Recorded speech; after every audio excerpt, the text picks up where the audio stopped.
That is just a prop. Do not embarrass yourself, Mom sneered. But when the bank teller stamped the paper and $20,000 cleared into my account, the truth hit me hard. My family had survived on a lie for a decade. Using me as their unwitting gatekeeper, it took just one check to make their entire counterfeit empire come crashing down around them. My name is Emery Price, and if there is one thing I have mastered in 24 years of life, it is the art of becoming invisible while sitting in the center of a room. In my family, invisibility was not a superpower. It was a survival mechanism. It was the only way to avoid becoming the punchline of a joke I never understood or the scapegoat for a mistake I never made. The air inside the master dining room of our Park City Lodge was thin, filtered, and smelled of pine needles and expensive red wine. Outside, the Utah winter was burying the world in white silence, but inside, the noise was deafening. Not the volume, but the pressure. The click of silver forks against porcelain felt like gunshots. The way my mother, Darla, swirled her Cabernet was a countdown. We were all performing. That was the Price family way. We did not have dinners. We had staged readings of what a successful, loving family should look like. Directed entirely for an audience of one, that audience was my grandfather, Walter Hargrove. He sat at the head of the table, a man who had built a logistics empire from a single truck in 1972 and was now being treated like a senile prop in his own vacation home. His hands shook slightly as he cut his venison. I watched him. I always watched him. The narrative Darla and my father, Cliff, had spun for the last 3 years was that Grandpa Walter was slipping. They called it cognitive decline when they spoke to their lawyers, but at the dinner table, they just called it Dad having a bad day. I looked down at my plate. The food was exquisite, prepared by a private chef my brother Logan had insisted we hire because he wanted to post the plating on his social media.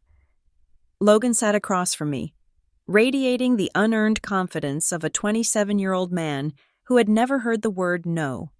Beside him was Brielle, my younger sister, who was currently filming a subtle video of her wine glass against the backdrop of the snowy window. Excellent choice on the lodge this year. Mom, Logan said, his voice booming. The lighting in here is perfect. It is about standards. Logan, Darla said, smoothing the napkin on her lap. She did not look at him. She was watching Grandpa. We want your grandfather to be comfortable. Familiar surroundings help with the confusion. Grandpa Walter did not look confused. He looked tired. He stopped cutting his meat and reached into the inside pocket of his tweed jacket. The conversation at the table died instantly. It was a predatory silence. Everyone knew Walter was wealthy, and everyone knew that wealth was currently locked behind a trust that Darla was aggressively trying to gain control over. He pulled out 3 cream-colored envelopes. I have been thinking, Walter said. His voice was raspy, the sound of dry leaves scraping together. I do not know how many more of these trips I have left. Oh, Dad, do not speak like that, Darla said, her voice dripping with a saccharine sweetness that made my teeth ache. You are healthy as a horse. I have gifts, Walter continued, ignoring her. He slid the first envelope across the mahogany table toward Logan, then the second toward Brielle, and finally, the third slid toward me. It stopped right next to my water glass. Just a token, Walter said. For the holidays. Logan tore his open first. He did not even use a letter opener. He just ripped the expensive paper. He pulled out a check. I saw his eyes widen, then narrow, then settle into a look of performative gratitude. 5,000, Logan announced, tossing the check onto the table like it was loose change. Thanks, Gramps. This will cover the detailing on the rover. Brielle opened hers with more delicacy, careful not to ruin her manicure. 5,000 for me, too, she chirped. That is so sweet. Grandpa, I can finally get that vintage bag I was looking at. Then there was silence. They were all looking at me. My envelope felt heavy in my hands. I did not want to open it. I knew how this game worked, if I got less. It was because I was not part of the brand. If I got the same, it was charity, but I could feel Darla's eyes boring into my forehead, waiting for a reason to criticize my reaction. I slid a finger under the flap and tore it open. Inside lay a personal check from Pinnacle Ridge Bank. The handwriting was shaky but legible. My name was written on the top line, Emery Price. I lowered my gaze to the amount box. $20,000. I blinked. I read it again. 2,0,0,0,0. It was 4 times what Logan and Brielle had received. My heart hammered against my ribs. Why? Why would he give me this? I was the IT girl. I was the one they called when the Wi-Fi was down, or when they forgot their iCloud passwords. I was not the favorite. I was the utility. Well, Logan asked, leaning forward, a smirk playing on his lips. What did you get? Enough to fix that dent in your Honda. I could not speak. I just laid the check on the table. Darla reached out faster than a viper strike. She snatched the check from the tablecloth before I could even cover it. She held it up to the light, her eyes scanning the numbers. Her expression shifted from curiosity to something sharp, cold, and dismissive.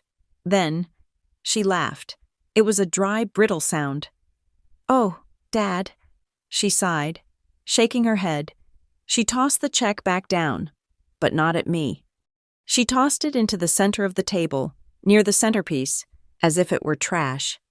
You really are getting mixed up. What is it? Brielle asked, leaning in. He wrote her a check for $20,000, Darla said, rolling her eyes. She looked at me with a pity that felt like a slap. Emery, honey, do not get excited. That is from the old checking account, the one we closed 5 years ago when we consolidated his assets. It is just a piece of paper. My stomach dropped. Of course, it was a mistake, a senile scribble from a checkbook that should have been shredded years ago. A prop, Logan scoffed. He reached out and picked up the check, dangling it between his thumb and forefinger like a dirty tissue. Gramps is literally handing out props now. Hey, maybe you can frame it.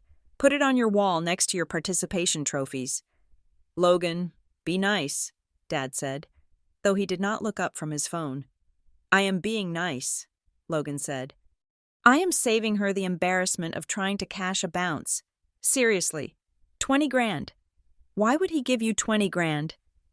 He looked at me with genuine confusion, which hurt more than the malice. You do not even have anything to spend it on. You just sit in your apartment and code, or whatever it is you do. I work in data formatting, I said quietly. My voice sounded small in the cavernous room. Exactly, Logan said. Boring. He stood up, chair scraping loudly against the wood floor. He walked over to the massive stone fireplace that dominated the far wall. The fire was roaring, consuming logs of birch and oak. It is fake. Right, Mom? Logan asked, holding the check over the flames. Completely, Darla said, taking a sip of wine. The account does not exist. It is just a sad little echo of the past. Let it go. Well then, Logan said, let us clear the clutter. He flicked his wrist. I watched in slow motion as the rectangle of paper left his hand. It fluttered through the air, caught by the updraft of the heat. It did not go straight into the heart of the fire. Instead, it drifted sideways, landing on the rough stone of the hearth, just inches from the iron grate. One corner curled up from the heat, turning brown, but the paper did not catch fire. Logan did not even check to see where it landed. He turned his back to the fire and walked back to the table, grinning at Brielle. Brielle giggled, a high-pitched sound that grated on my nerves. Good one, she whispered. Imagine if she actually walked into a bank with that. God, the teller would probably call security. They were laughing. They were all laughing. Even Dad let out a short chuckle. I sat frozen. My hands were clenched into fists under the table. It was not about the money. I did not care about the money. I had lived on a shoestring budget my entire adult life because I refused to ask them for help. It was the dismissal. It was the absolute certainty that I was worth nothing to them, that a gift given to me was inherently a joke, a mistake, or a piece of trash to be burned for entertainment. "Emery, pass the salt," Darla said, her voice returning to that conversational dinner party tone. I did not pass the salt. I pushed my chair back. The sound was loud, dissonant. "Emery," Darla snapped, "where are you going?" I did not answer. I walked around the table. My legs felt stiff, but my movement was steady. I walked past Logan, who looked at me with raised eyebrows. I walked past Brielle, who pretended to be afraid I might hit her. I walked straight to the fireplace. The heat was intense. It flushed my cheeks. I knelt down on the stone hearth. The check was lying there, innocent and fragile. The corner was singed, a tiny crescent of black ash marking the edge. But the signature was intact. The account number was intact. The amount $20,000 was perfectly clear. I reached out. The fire popped, sending a spark onto the rug near my knee. But I did not flinch. I picked up the check. It was warm to the touch. "Oh my God," Brielle laughed, covering her mouth. "She is actually saving it. That is so tragic." "Emery, put that down," Darla commanded. Her voice dropped an octave. "You are embarrassing yourself. It is trash. Do not be a hoarder." "It was a gift," I said. My voice was steady, surprising even me. "I am keeping it." "For what?" Logan sneered. "Scrapbooking." I ignored him. I stood up, dusting the ash off the corner of the check. I carefully folded it in half, then in half again, and slid it into the pocket of my jeans. I turned to face the table. They were looking at me like I was a zoo animal that had done something unexpected. Disgust mixed with amusement, but I was not looking at them. I was looking at Grandpa Walter. He was still sitting at the head of the table, his hands folded over his empty plate. He was not looking at Darla. He was not looking at Logan or Brielle.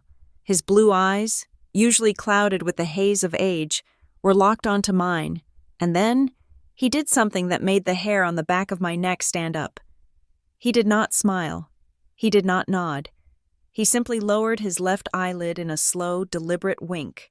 It was so subtle that if I had blinked, I would have missed it, but I saw it. It was a signal. It was a communication line opened between the two people in the room who everyone else had decided were irrelevant. My heart skipped a beat. Darla was still talking, something about how I needed to learn to let go of things, how my attachment to garbage was why I was still single and living in a rental, but her voice sounded distant, like it was coming from underwater. I looked at the check in my pocket through the fabric of my jeans. If this was a fake account, why did Walter wink? If this was a prop, why did he give it to me specifically? And if the account was closed 5 years ago, why did the check stock feel new? The paper was crisp. The ink was fresh. I looked at Darla again. I saw the way her hand gripped the stem of her wineglass too tight. Her knuckles were white. I looked at Logan, who was laughing too loudly, checking his reflection in the window. I looked at the opulence around us, the timber beams, the original art, the illusion of unlimited wealth. A thought bloomed in the back of my mind, cold and sharp as an icicle. Darla said the account was closed. She was sure of it. She was arrogant about it. But arrogance is just a wall you build to hide what you do not know. If this check is real, I thought, then everything they just said is a lie. And if this check is real, then Grandpa Walter is not senile. He is playing a game, and he just tagged me in. "Emery." Darla slammed her hand on the table. "Sit down. We are having dessert." I looked at my mother. For the first time in years, I did not feel the urge to shrink. I felt something else, curiosity, and a low, simmering anger. "I am not hungry," I said. "Sit down," she hissed. "Do not make a scene." "I am going to my room," I said. "I have a headache." "Drama queen," Logan muttered. I walked out of the dining room. I could feel their eyes on my back. I could hear Darla apologizing to Grandpa for my rude behavior, explaining that I had always been difficult. I climbed the stairs to the guest wing, the wood creaking softly under my feet. When I reached my room, I closed the door and locked it. I leaned back against the wood, my breath coming in short. Shallow gasps. I pulled the check out of my pocket. I unfolded it. The singed corner flaked off onto the floor. Pay to the order of Emery Price, $20,000. Memo. For a rainy day. I stared at the date. It was today's date. I walked over to the window and looked out at the snow falling on the driveway. I saw Logan's Range Rover parked next to Mom's Mercedes. I saw the sprawling footprint of the lodge that supposedly belonged to us. If this is real. I whispered to the empty room. If this is real, then they are terrified. They just do not know it yet. They laughed when Logan threw it in the fire. They laughed because they thought they held all the power. They thought they controlled the narrative, the money, and the truth. But a prop is only a prop if it is fake.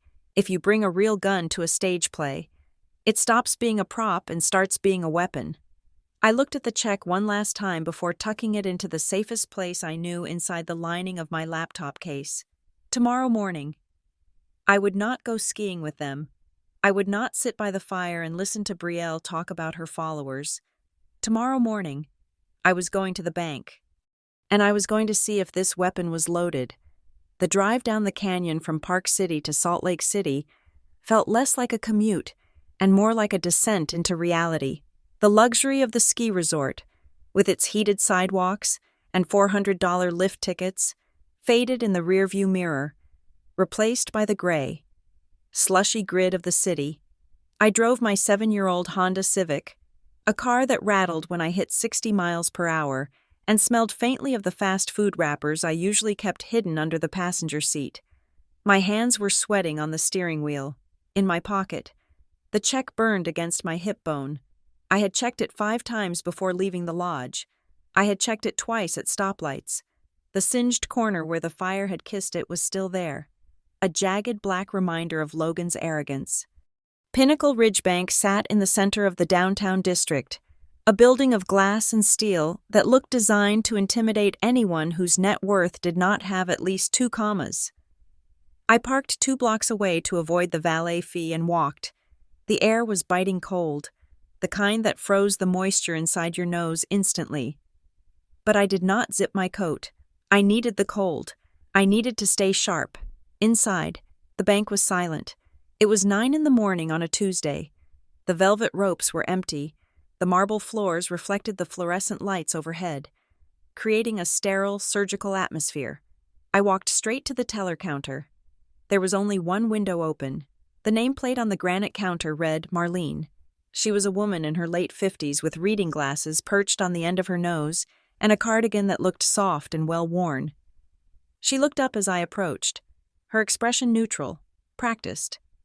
"Good morning," Marlene said. "How can we help you today?" "I need to deposit a check," I said. My voice was steady, which surprised me. I reached into my pocket and pulled out the folded square of paper. I smoothed it out on the counter, trying to flatten the crease that ran through the signature line. Marlene picked it up. Her eyes went immediately to the burnt corner. "Accident near the fireplace," I said quickly. It sounded like a lie, even though it was the truth. Marlene did not smile. She adjusted her glasses and looked at the numbers. Then she looked at the date. Then she looked at me. "Do you have an account with us, Ms. Price?" she asked. "Yes," I said. I slid my debit card across the counter. "It is a basic checking account." She took the card and turned to her computer. I heard the click-clack of her typing. It was a rhythmic, aggressive sound in the quiet room. I watched her face. I was waiting for the frown. I was waiting for the pause where she would squint at the screen, pick up the phone, and call a manager. I was waiting for her to tell me that the account number on the check did not exist, or that it had been closed years ago. Just like Darla had said, I was waiting to be humiliated, to be escorted out by a security guard for trying to cash a prop from a senile old man. The silence stretched. It felt physical, like water filling the room. Marlene stopped typing. She picked up the check again. She held it up to the light, checking the watermark. She ran her thumb over the signature. My heart was hammering against my ribs. I could hear the blood rushing in my ears. It is fake, I told myself. Mom was right. Logan was right. You are an idiot for coming here. Marlene looked at the screen again. She tapped a few more keys. Then, she reached for a stamp. Thud. The sound was loud, final, and authoritative. The funds will be available immediately, Marlene said, her voice completely unchanged. Would you like a receipt? I blinked. The world seemed to tilt slightly to the left. I am sorry, I asked. It cleared. Marlene looked at me over her glasses, a flicker of confusion crossing her face. Yes, Ms. Price, it is a Pinnacle Ridge cashier check drawn from a priority holding account. The funds are verified instantly. Your new balance is $21,412.30. She slid the receipt across the marble. I stared at the slip of paper. The numbers were black and crisp. 21,000. It was not a prop. Is there anything else? Marlene asked, already looking toward the empty door, expecting the next customer. No, I whispered. Thank you. Thank you so much. I turned and walked away. I did not run, but I wanted to. I wanted to sprint before they changed their minds, before the numbers vanished from the receipt like invisible ink.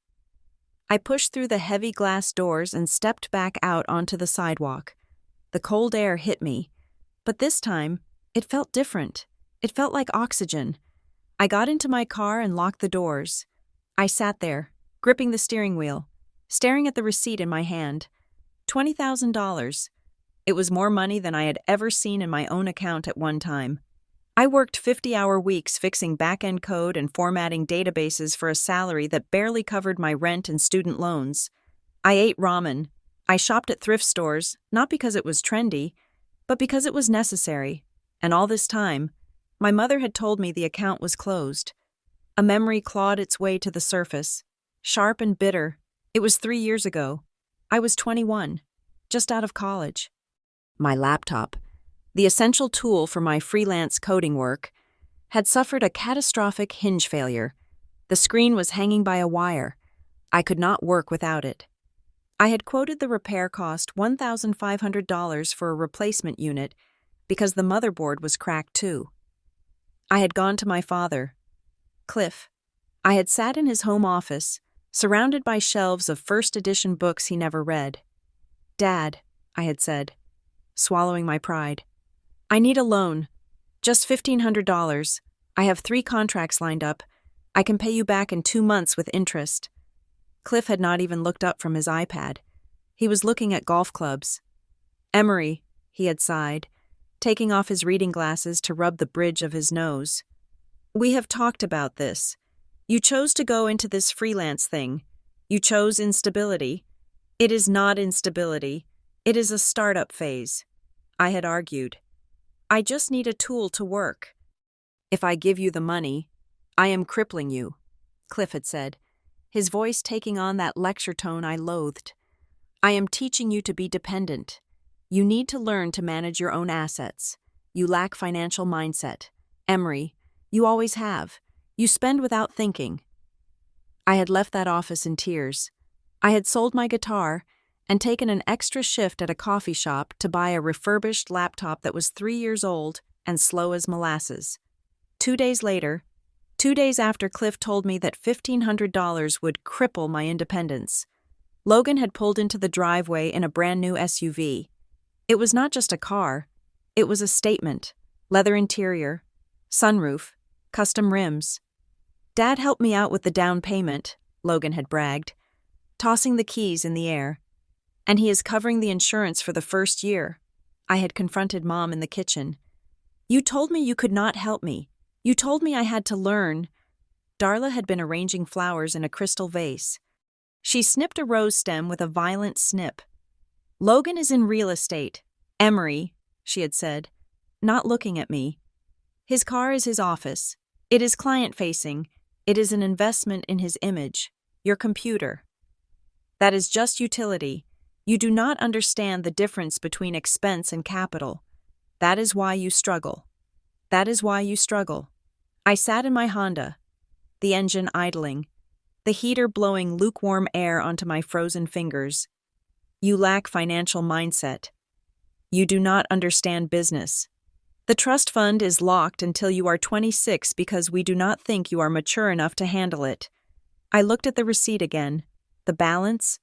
Grandpa Walter had given me this check. He had winked. He knew it would clear. He knew the account was active, but Mom had said, with absolute conviction, that the account was closed 5 years ago. There were only 2 possibilities. Possibility 1, Mom was genuinely mistaken. She thought the account was closed, but Grandpa had kept it secret. Possibility 2, Mom knew the account was open, and she lied. I thought about the projects Logan was always launching. The app that never launched but cost $50,000 in development. The flipping business that bought houses but never seemed to sell them. I thought about the trips to Cabo, the Aspen rentals, the constant renovations on the main house. My father was a consultant who had not had a major contract in 4 years. My mother had never worked a day in her life. Where was the money coming from? They always said it was investments. They said the market was good. They said Grandpa's estate was complicated and tied up in long-term bonds. I pulled out my phone. I opened my banking app and looked at the deposit. It was real. It was there. Then I opened the calculator. If Grandpa had an account with enough liquid cash to write 3 checks for a total of $30,000, assuming Logan and Brielle's checks were also valid, which they had burned, then the money is tight/assets are frozen narrative was a lie. But why would they lie about having money? Rich people usually love to prove they are rich. Unless the money they were spending was not theirs. A chill that had nothing to do with the winter weather slid down my spine. When I asked for $1,500, Cliff did not say he didn't have it. He said I shouldn't have it. When Logan needed a $60,000 car, it was an investment. They were gatekeepers. I thought about the trust fund my grandmother had left for me, the one that was supposed to unlock on my 26th birthday, the one Darla and Cliff controlled as trustees. Every time I asked about the balance, they gave me vague answers. The market is volatile. Emery. We moved it to a safer aggressive growth vehicle. I had always assumed they were just controlling helicopter parents who wanted to keep me on a leash. But what if the leash wasn't about control? What if the leash was about hiding the fact that the dog was already gone? I put the car in gear. My hands were shaking, but my mind was ice cold. It was the same feeling I got when I was looking at a line of code that wouldn't compile. And I suddenly spotted the missing semicolon. The error wasn't in the system. The error was in the user input. They lied about the check being a prop. They lied about the account being closed. And if they lied about $20,000, they were capable of lying about $20 million. I was not going back to the lodge. I was not going to sit at that dinner table and pass the salt to people who had watched me eat ramen for 3 years while they dined on my inheritance. I drove out of the parking lot, merging into the downtown traffic. I needed to go to the one place where lies were written down on paper and stored in cardboard boxes. I was going to Grandpa Walter's house, the real house, the small stone cottage he lived in before Darla moved him into the guest suite of the big mansion. He still kept his office there. He still kept his files there. Mom hated that place. She said it smelled like old paper and dust. To me, right now, that sounded like the sweetest perfume in the world. The receipt on the passenger seat fluttered as the air conditioner kicked on. It was not just money, it was evidence, and for the first time in my life, I was the one holding the smoking gun. The tires of my Honda crunched over the gravel driveway that led to the only place in the world that still felt like sanctuary. Grandpa Walter's stone cottage was not technically a cottage. It was a solid, single-story structure built from rough-hewn granite and timber, tucked away in a dense thicket of pines about 5 miles from the main ski lodge. My mother refused to set foot in here. She called it a damp tomb and complained that the smell of old paper and untreated wood clung to her cashmere for days. To me, it smelled like history. It smelled like the truth. I cut the engine and sat in the silence for a moment. The receipt from Pinnacle Ridge Bank was tucked securely in my pocket, right next to the phone that I had put on silent. I had 5 missed calls from Darla and 2 from Logan. I could imagine the voicemail transcripts. Where are you? We are at the lift. You are being dramatic. Pick up. I walked up the stone path, my boots sinking slightly into the fresh snow. I did not need a key. The heavy oak door was unlocked, as it always was when Walter was inside. He refused to live in a fortress. I stepped inside. The interior was dim, lit only by the winter sun filtering through the dust motes dancing in the air. The walls were lined floor to ceiling with bookshelves, packed with leather-bound ledgers, engineering manuals, and the novels he had read to me when I was a child. In the center of the room, sitting in a worn leather armchair that looked like it had survived a war, was Walter. He was not wearing the stiff blazer he had worn at dinner. He was in a flannel shirt and a cardigan, a blanket draped over his knees. He looked smaller here than he did at the head of the massive dining table. But his eyes were sharper. He did not look up when the door closed. He just stared into the small fire crackling in the hearth. "Did you take it?" he asked. His voice was not the raspy, confused croak he used around Darla. It was clear. It was the voice of the man who had negotiated shipping contracts across 3 continents. I walked further into the room, the floorboards groaning under my weight. "I took it," I said, "and I deposited it." Walter let out a long breath, his shoulders dropping 2 inches as if a physical weight had been removed from them. He closed his eyes for a second, and when he opened them, they were wet. "It cleared?" he asked softly. "Immediately." I said, $21,412.30. He nodded, a grim smile touching the corners of his mouth. "Good, good." "Mom said the account was closed," I said, stepping closer. "She said it was a prop. She said you were confused." "Darla says a lot of things," Walter said. He gestured to the ottoman opposite him. "Sit down, Emery. We do not have much time before they realize you are not sulking in your room." I sat. Being this close to him, I could see the fatigue etched into the lines of his face. It was not senility. It was the exhaustion of a man who was constantly fighting a battle no one else could see. "Why did you give me that check?" "Grandpa," I asked. "And why did you wink?" "Because I needed to know if you were still you," he said. He looked me dead in the eye. "They tell me you are incompetent. Emery. They tell me you are fragile. They tell me you cannot handle money, that you get overwhelmed by simple tasks. They tell me you are happy living small because the big world scares you." My stomach twisted. "I am not afraid of the world. I am broke. There is a difference."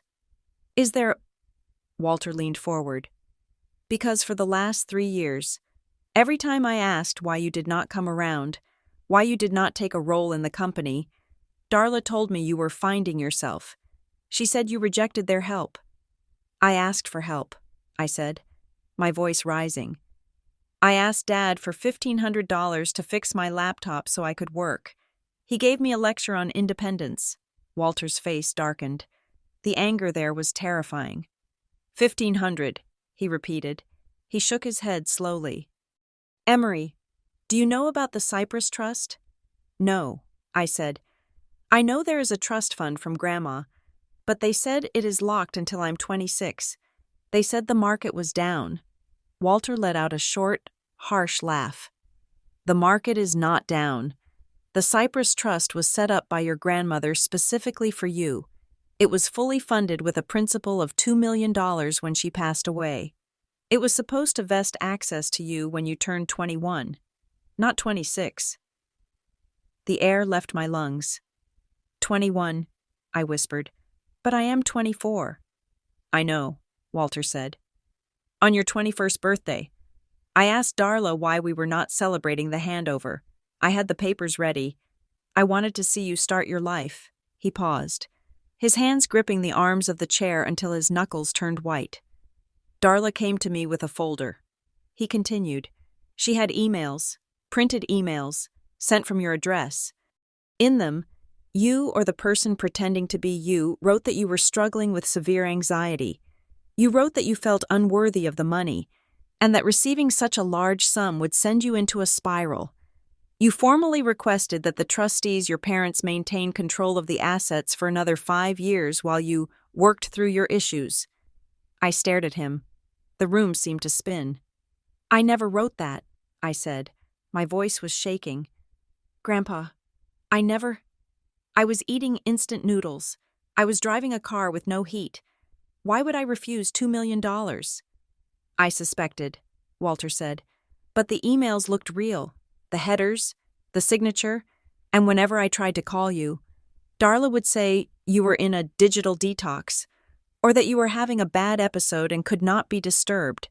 They built a wall around you, brick by brick, using your own name. They stole it, I said. The realization was not hot. It was cold. It was absolute zero.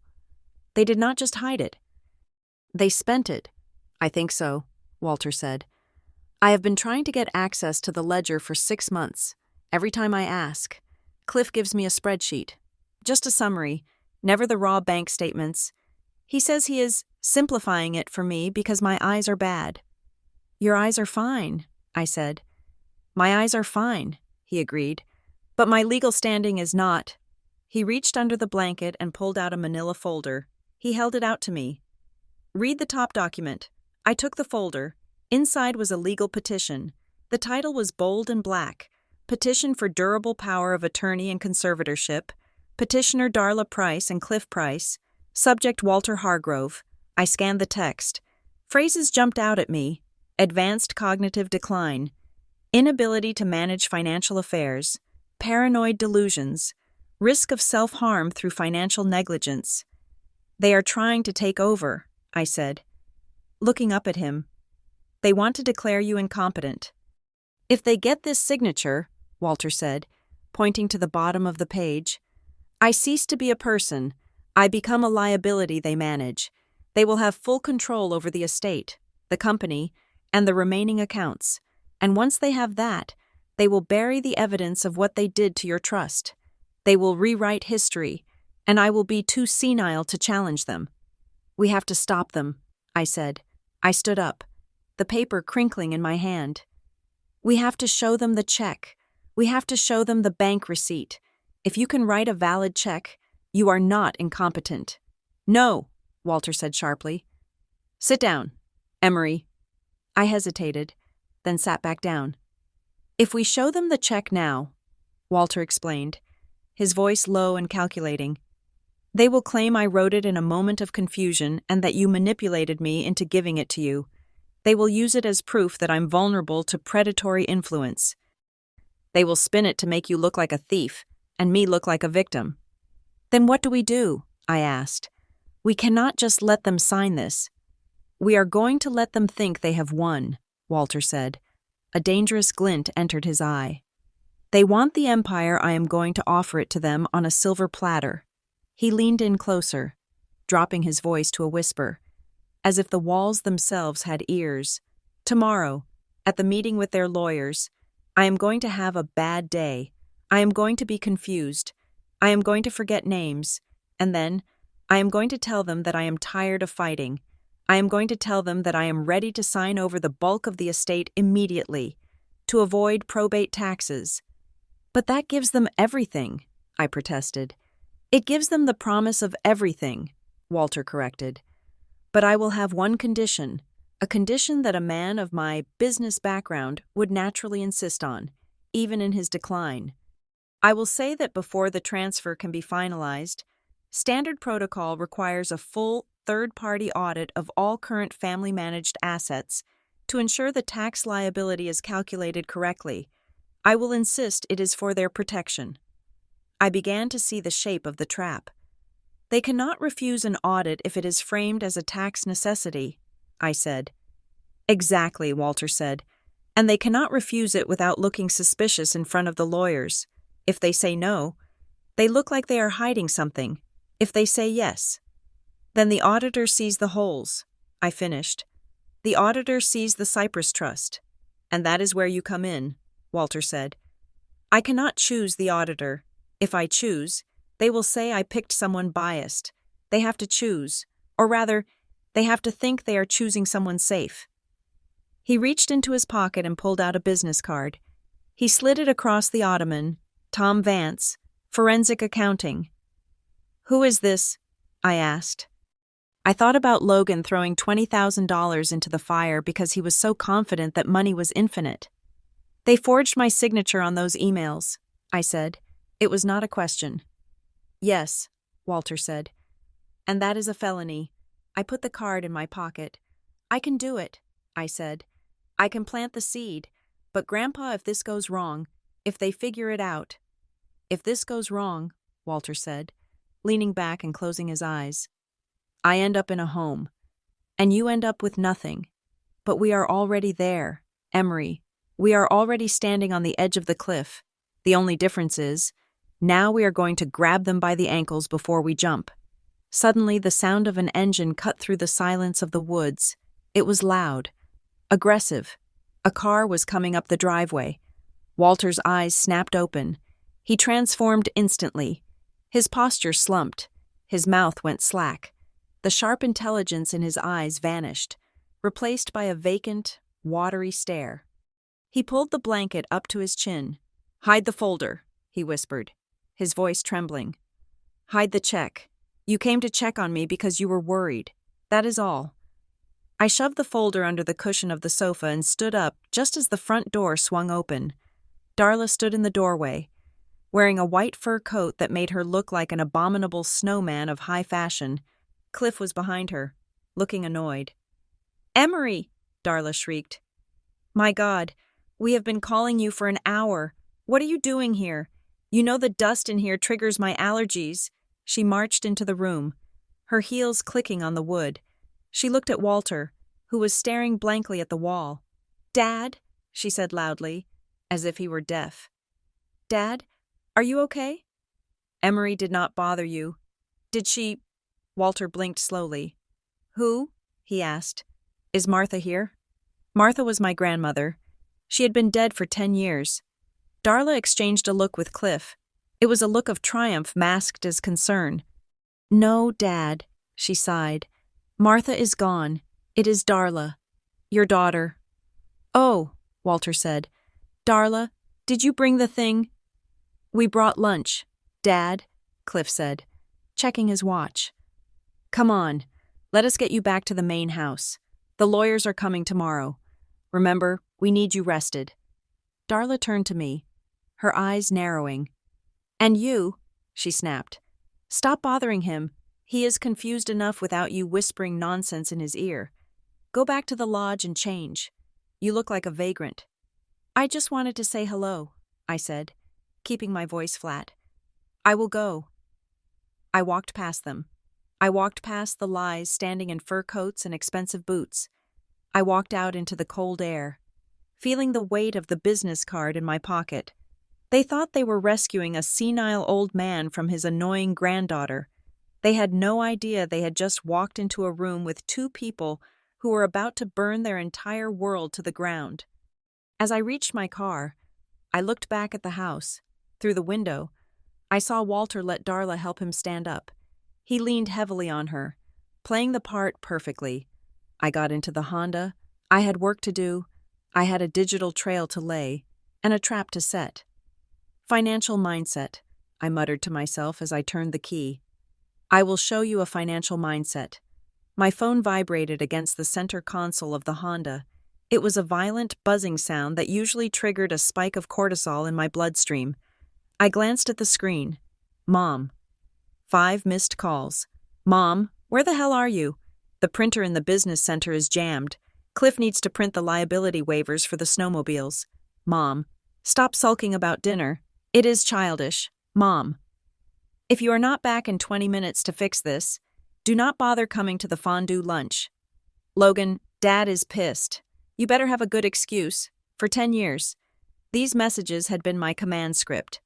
I was the IT department, the scapegoat, and the emotional punching bag, all rolled into one unpaid internship.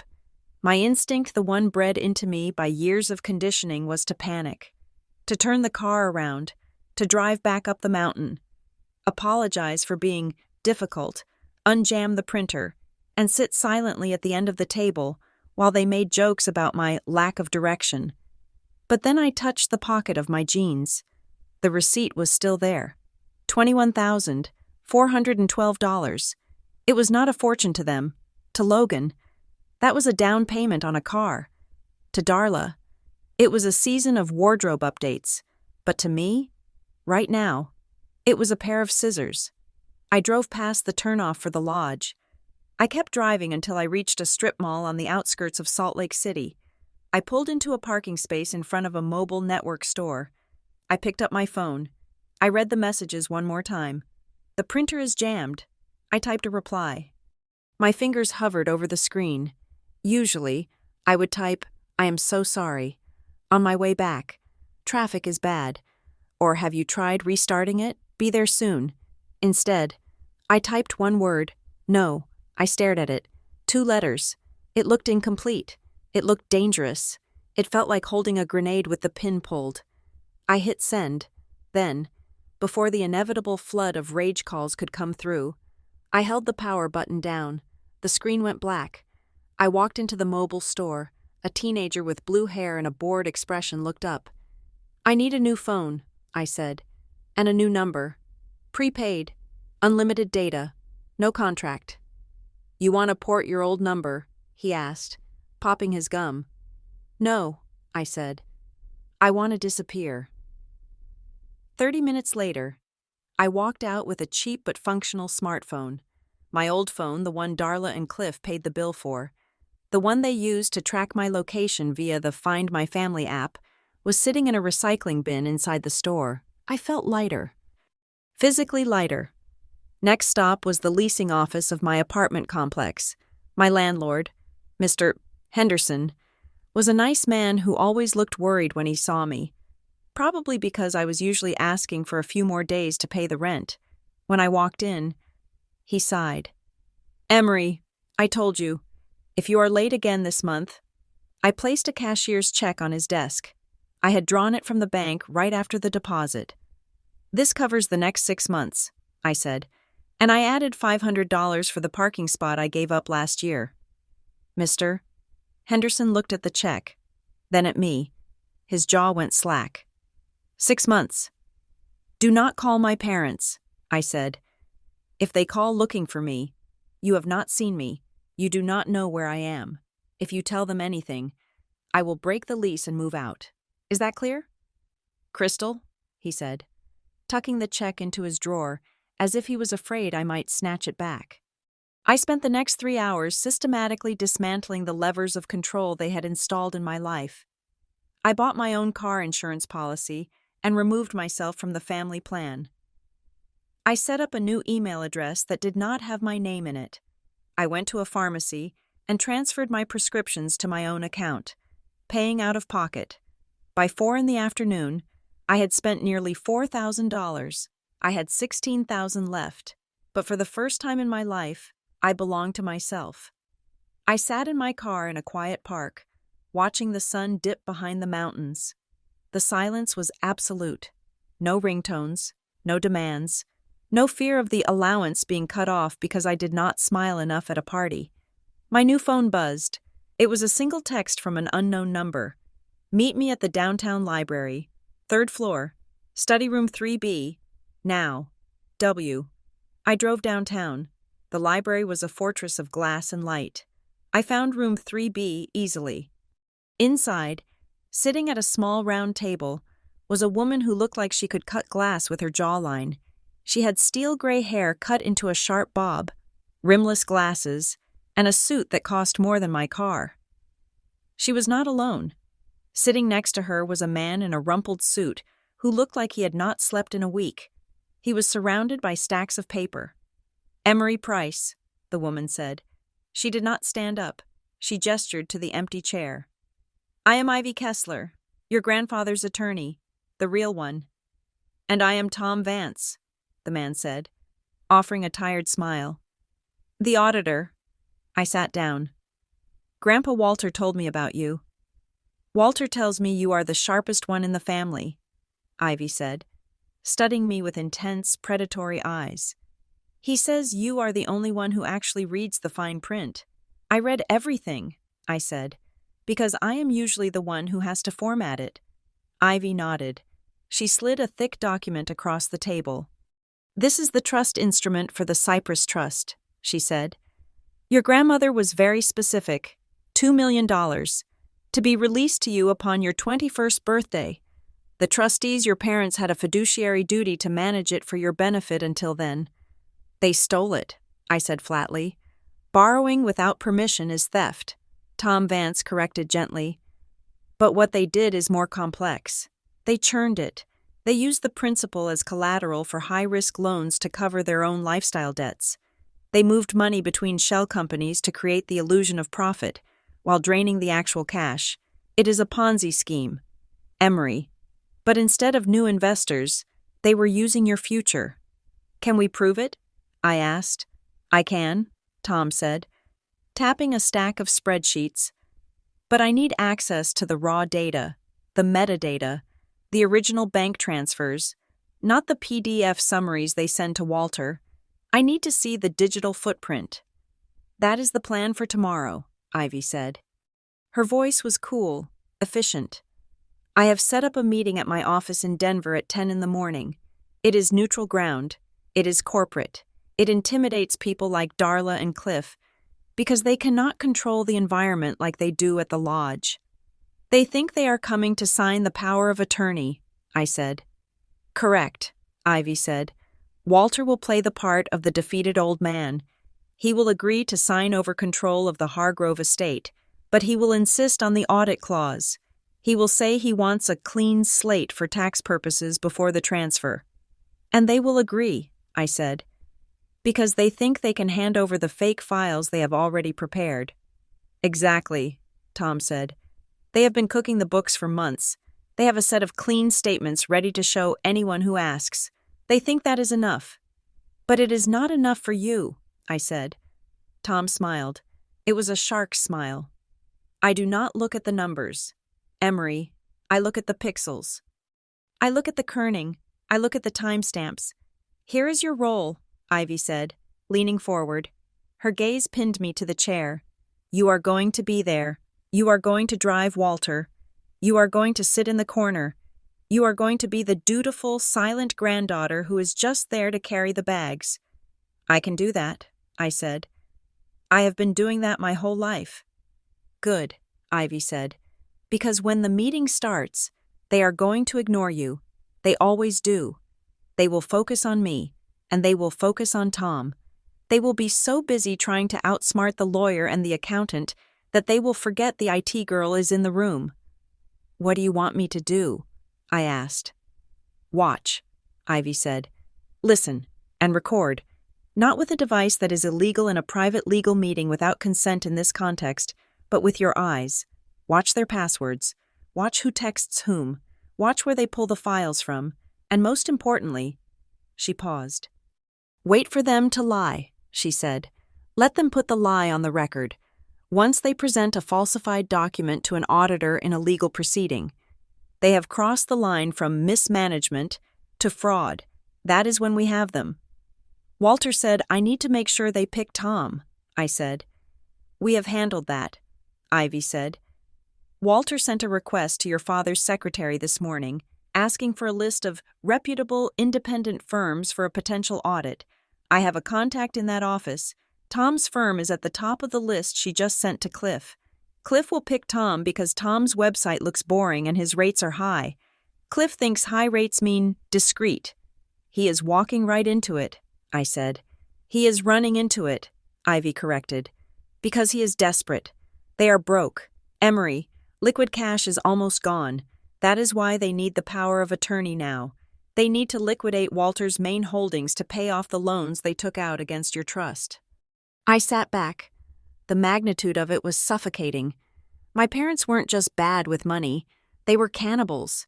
They were eating their own children's future to keep up appearances. One more thing, Ivy said. She reached into her briefcase and pulled out a small, encrypted USB drive. If you get a chance, if they get careless with their devices, this runs a passive mirror script. It does not steal data. It just logs file structures. It helps Tom know where to look. I took the drive. It was cool and sleek in my hand. I know their passwords, I said quietly. Cliff uses his high school football jersey number. Darla uses the name of her first pony. They have not changed them in a decade. Ivy's lips curled into a rare smile. See, invisibility is a superpower. I left the library as the city lights were turning on. I drove toward the mountains, but not to the lodge. I had booked a room at a cheap motel halfway to Denver. I was not going back to the toxic soup of the family dinner table tonight. I lay on the stiff motel bed, staring at the ceiling. I thought about the no text I had sent. I expected the world to end. I expected the sky to crack open. I expected the guilt to crush me. But the world was still spinning. The ceiling was still there. And for the first time in 24 years, the silence in the room was not empty. It was full. It was full of possibility. I rolled over and looked at my new phone. No messages. No one had this number except Walter, Ivy, and Tom. I was alone, and it was glorious. Tomorrow, I would put on my gray cardigan. I would pull my hair back into a messy bun. I would hunch my shoulders and lower my eyes. I would become the furniture again. But this time, the furniture was wiretapped. This time, the furniture was going to watch them sign their own death warrants. I closed my eyes and slept better than I had in a decade. The next morning, I woke up before the alarm. I dressed in the clothes of the old Emery, the invisible one, but underneath the thrift store sweater, my heart was beating with a new rhythm. I drove to the stone cottage to pick up Walter. He was waiting on the porch, dressed in his best suit, leaning on a cane he did not really need. He looked at me as I pulled up. He saw the cheap motel coffee in my hand. He saw the set of my jaw. He didn't say anything. He just nodded. I opened the passenger door for him. "Ready for the show?" he asked as he buckled his seatbelt. "The curtain is up," I said. We drove toward Denver, toward the high-rise glass tower where my family thought they were going to be crowned kings and queens. They had no idea they were walking into the guillotine. And they had no idea that the person releasing the blade was the girl they had spent a lifetime looking right through. I sat cross-legged on the stiff mattress of the Motel 6, my laptop humming against my thighs. The screen was the only source of light in the room, casting a pale, blue glow over the cheap bedspread. It was 11 o'clock at night. The meeting at the law firm was in 11 hours. Most people think of hacking as fast typing, scrolling green code, and bypassing firewalls. But in my experience, the most dangerous security breaches are not caused by algorithms. They are caused by laziness. They are caused by arrogance. For 6 years, I had been the unofficial IT department for the Price family. I was the one who bought the routers. I was the one who set up the mesh network in the lodge. I was the one who created the family cloud storage account, so Darla could share photos of her garden parties and Cliff could access his consulting documents from his iPad. And I was the one who set the master password. I typed it into the login field now.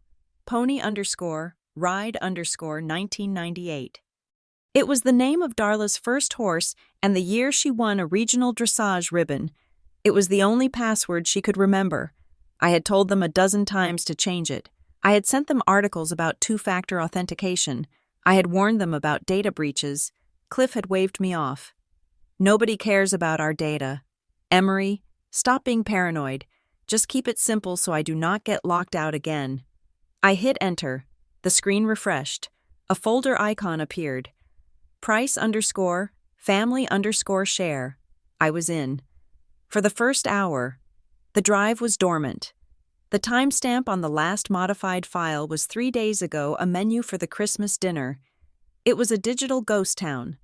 I watched the screen, sipping cold coffee, waiting. I knew how they worked. Procrastination was a family heirloom. If they were going to present proof of their financial stewardship to an auditor tomorrow morning, they would not be doing it during the day. They would be doing it now, in the panic of the 11th hour. At 11:45, the screen flickered. A small icon appeared in the top right corner. Sinking, my heart jumped. Someone had logged in. I did not move my mouse. I did not open any files. I just watched the file list, treating my screen like a security monitor. A new folder appeared, Hargrove estate audit prep. I held my breath. Inside that folder, files began to materialize out of thin air. It was like watching a printer spit out pages in real time, but faster. Chase statement October, PDF. Chase statement November, PDF. Chase statement December, PDF. They were uploading bank statements. That seemed normal. But then, the sync icon spun faster. Chase statement October edit.pdfi leaned closer. Why would a bank statement need an edit version? Bank statements are static. They are historical records. You do not edit history unless you are lying about it. 2 minutes later, a new file appeared. Chase statement October clean.pdf. Then came the flood. It was a digital panic attack. The file names became increasingly desperate and telling. Vanguard portfolio summary v1.pdf. Vanguard summary v2 no loss .pdf. Vanguard summary final print this one .pdf. I watched the timestamps. They were creating these files right now. Someone, probably Logan, given the sloppy naming conventions, was taking original documents, altering them, and saving them back to the cloud. They were redacting losses. They were inflating balances. They were literally rewriting the mathematical reality of their lives. I opened my external hard drive manager. I set up a mirror protocol. Every time a file appeared in their cloud folder, my computer silently copied it, stamped it with the current time, and locked it into a read-only archive on my drive. They were building a stage set.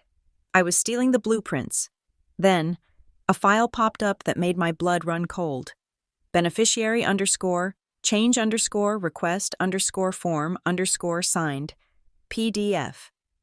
I highlighted the file and dragged it to my desktop. I opened it.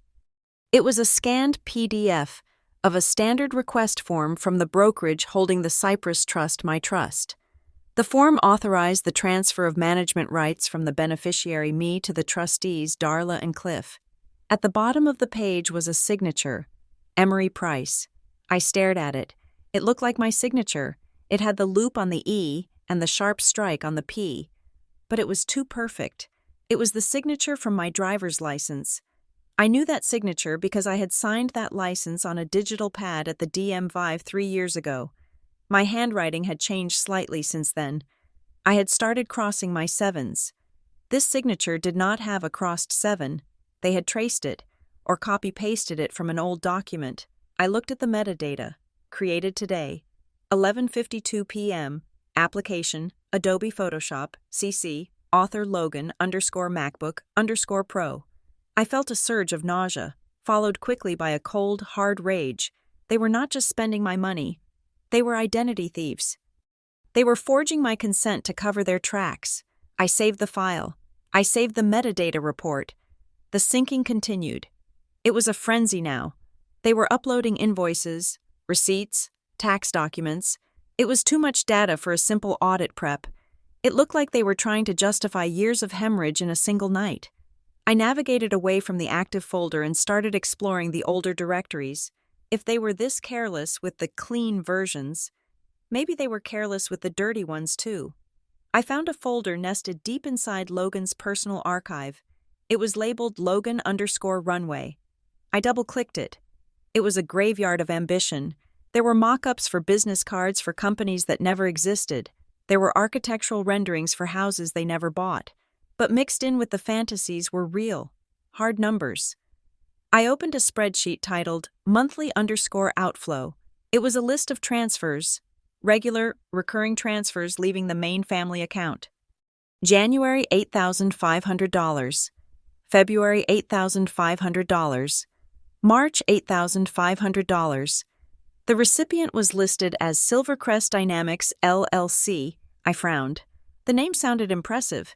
It sounded like a tech firm or a high-end consultancy, but the amount was suspicious. $8,500. Exactly.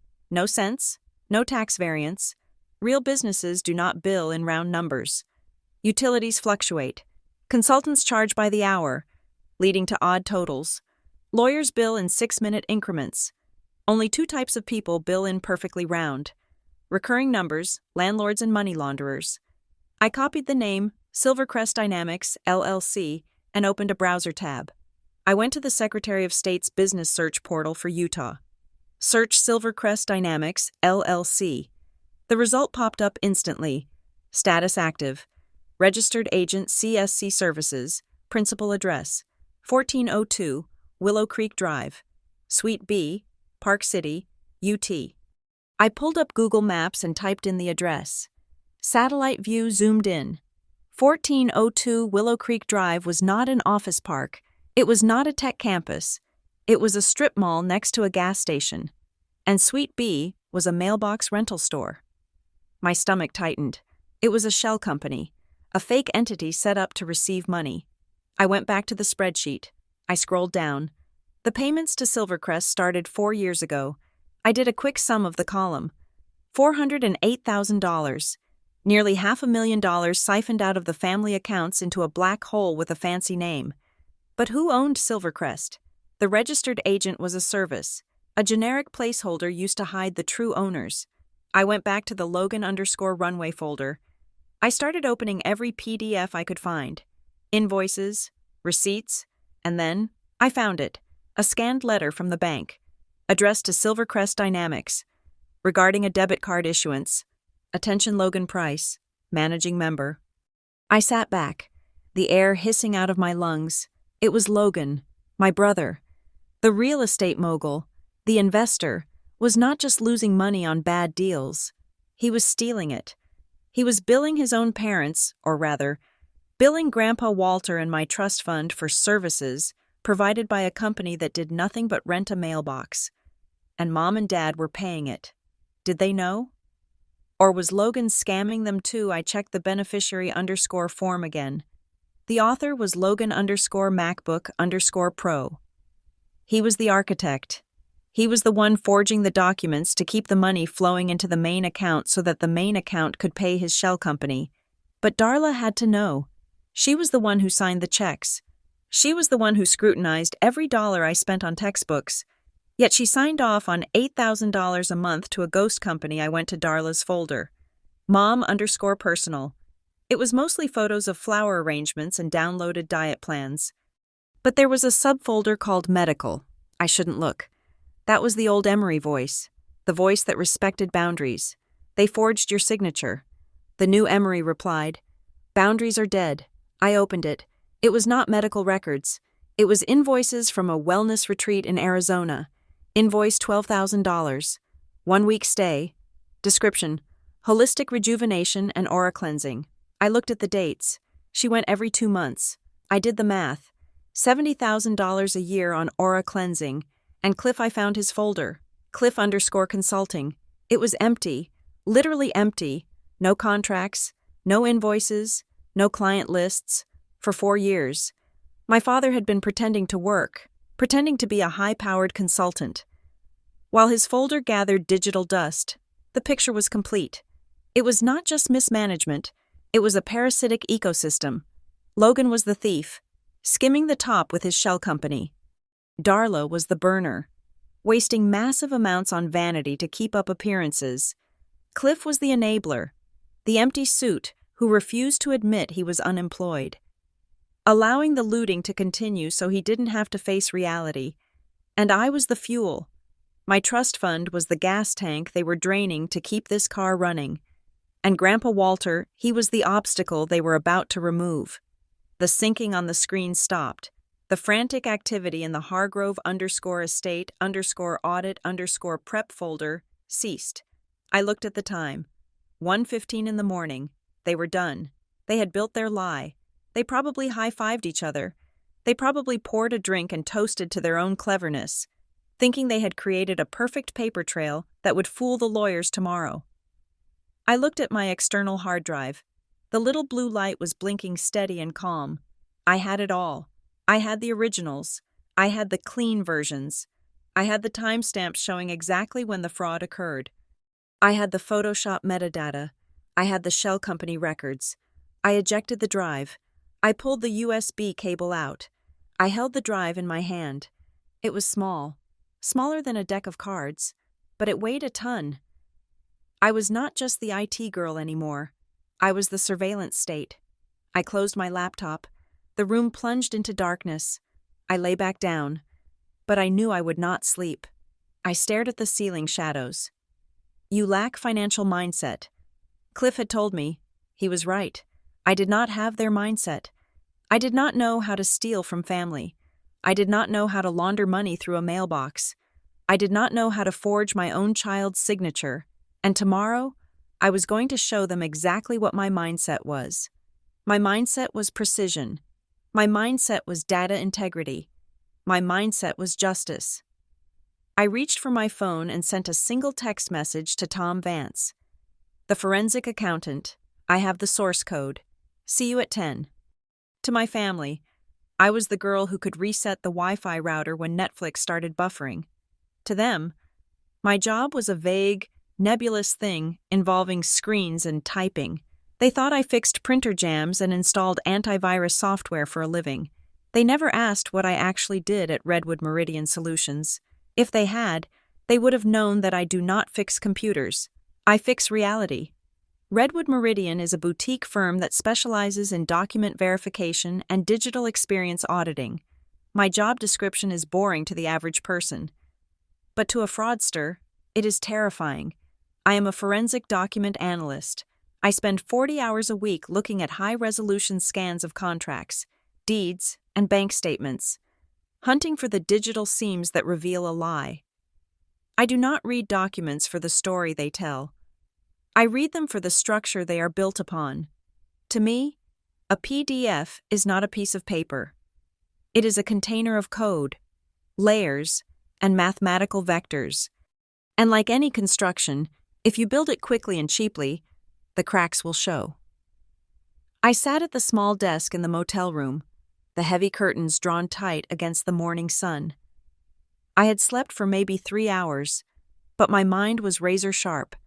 On my screen was the file I had intercepted from the family cloud the night before Vanguard_summary_final_print this one .pdf. I opened it in my professional analysis suite. The software stripped away the user-friendly interface of a standard PDF reader and showed me the raw anatomy of the file. Let us see your handiwork. Logan, I whispered. I zoomed in, not to 100%, but to 800%.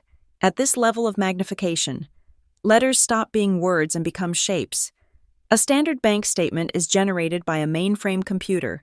It uses vector fonts, mathematical lines that stay crisp no matter how close you look. The spacing between the letters, known as kerning, is calculated by a machine with absolute precision. Every zero is exactly the same width.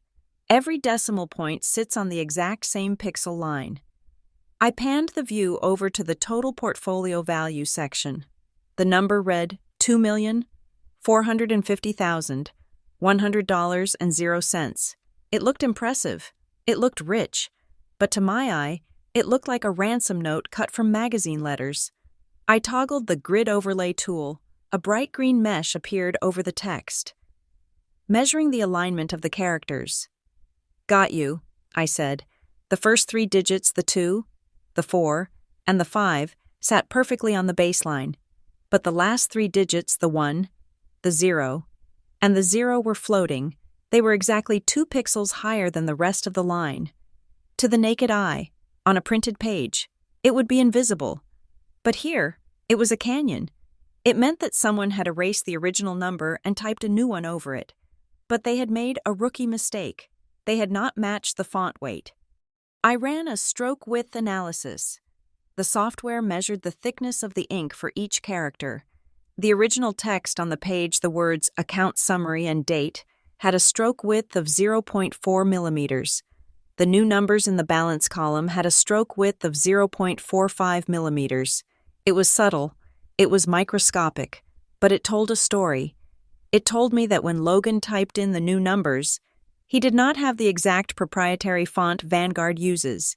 He used a generic Helvetica or Arial that looked close enough. He hit bold to make it pop. But he made it too heavy.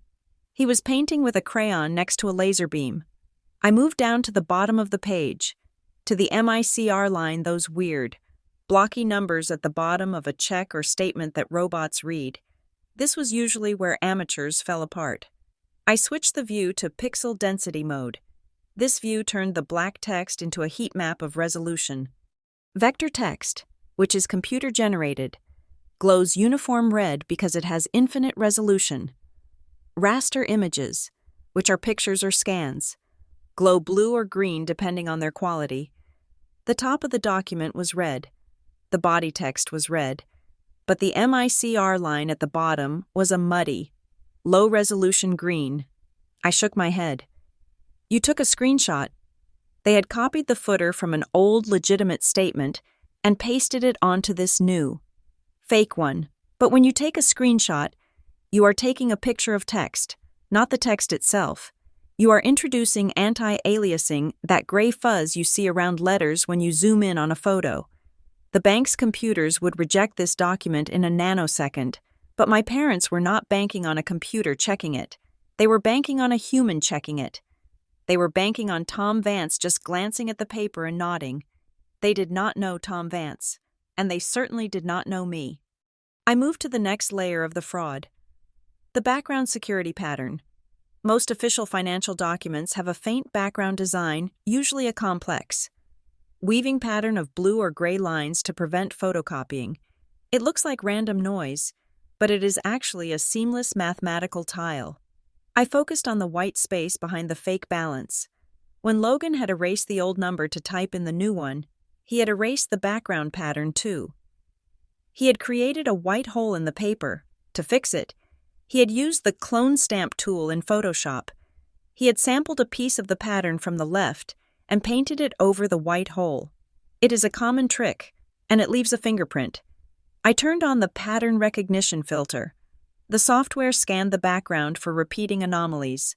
Ping, ping, ping. 3 red dots appeared in a diagonal row behind the numbers. Texture looping, I noted. Logan had used the same brushstroke 3 times. The complex, chaotic web of lines suddenly had a repeating stutter. It was like watching a movie and seeing the same extra walk past the camera 3 times in 10 seconds. It destroyed the illusion of randomness. This was not a bank statement. It was a digital collage. I closed the statement and opened the metadata inspector. This was the DNA of the file.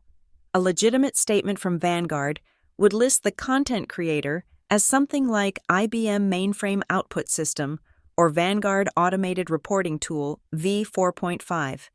I looked at the metadata for this file. Producer Adobe Photoshop 24.1, Macintosh creator, Logan Price creation date, yesterday, 11:42 p.m., modification date yesterday, 11:58 p.m. I almost laughed. He had left his name in the file properties. It was the digital equivalent of robbing a house and leaving your wallet on the kitchen counter.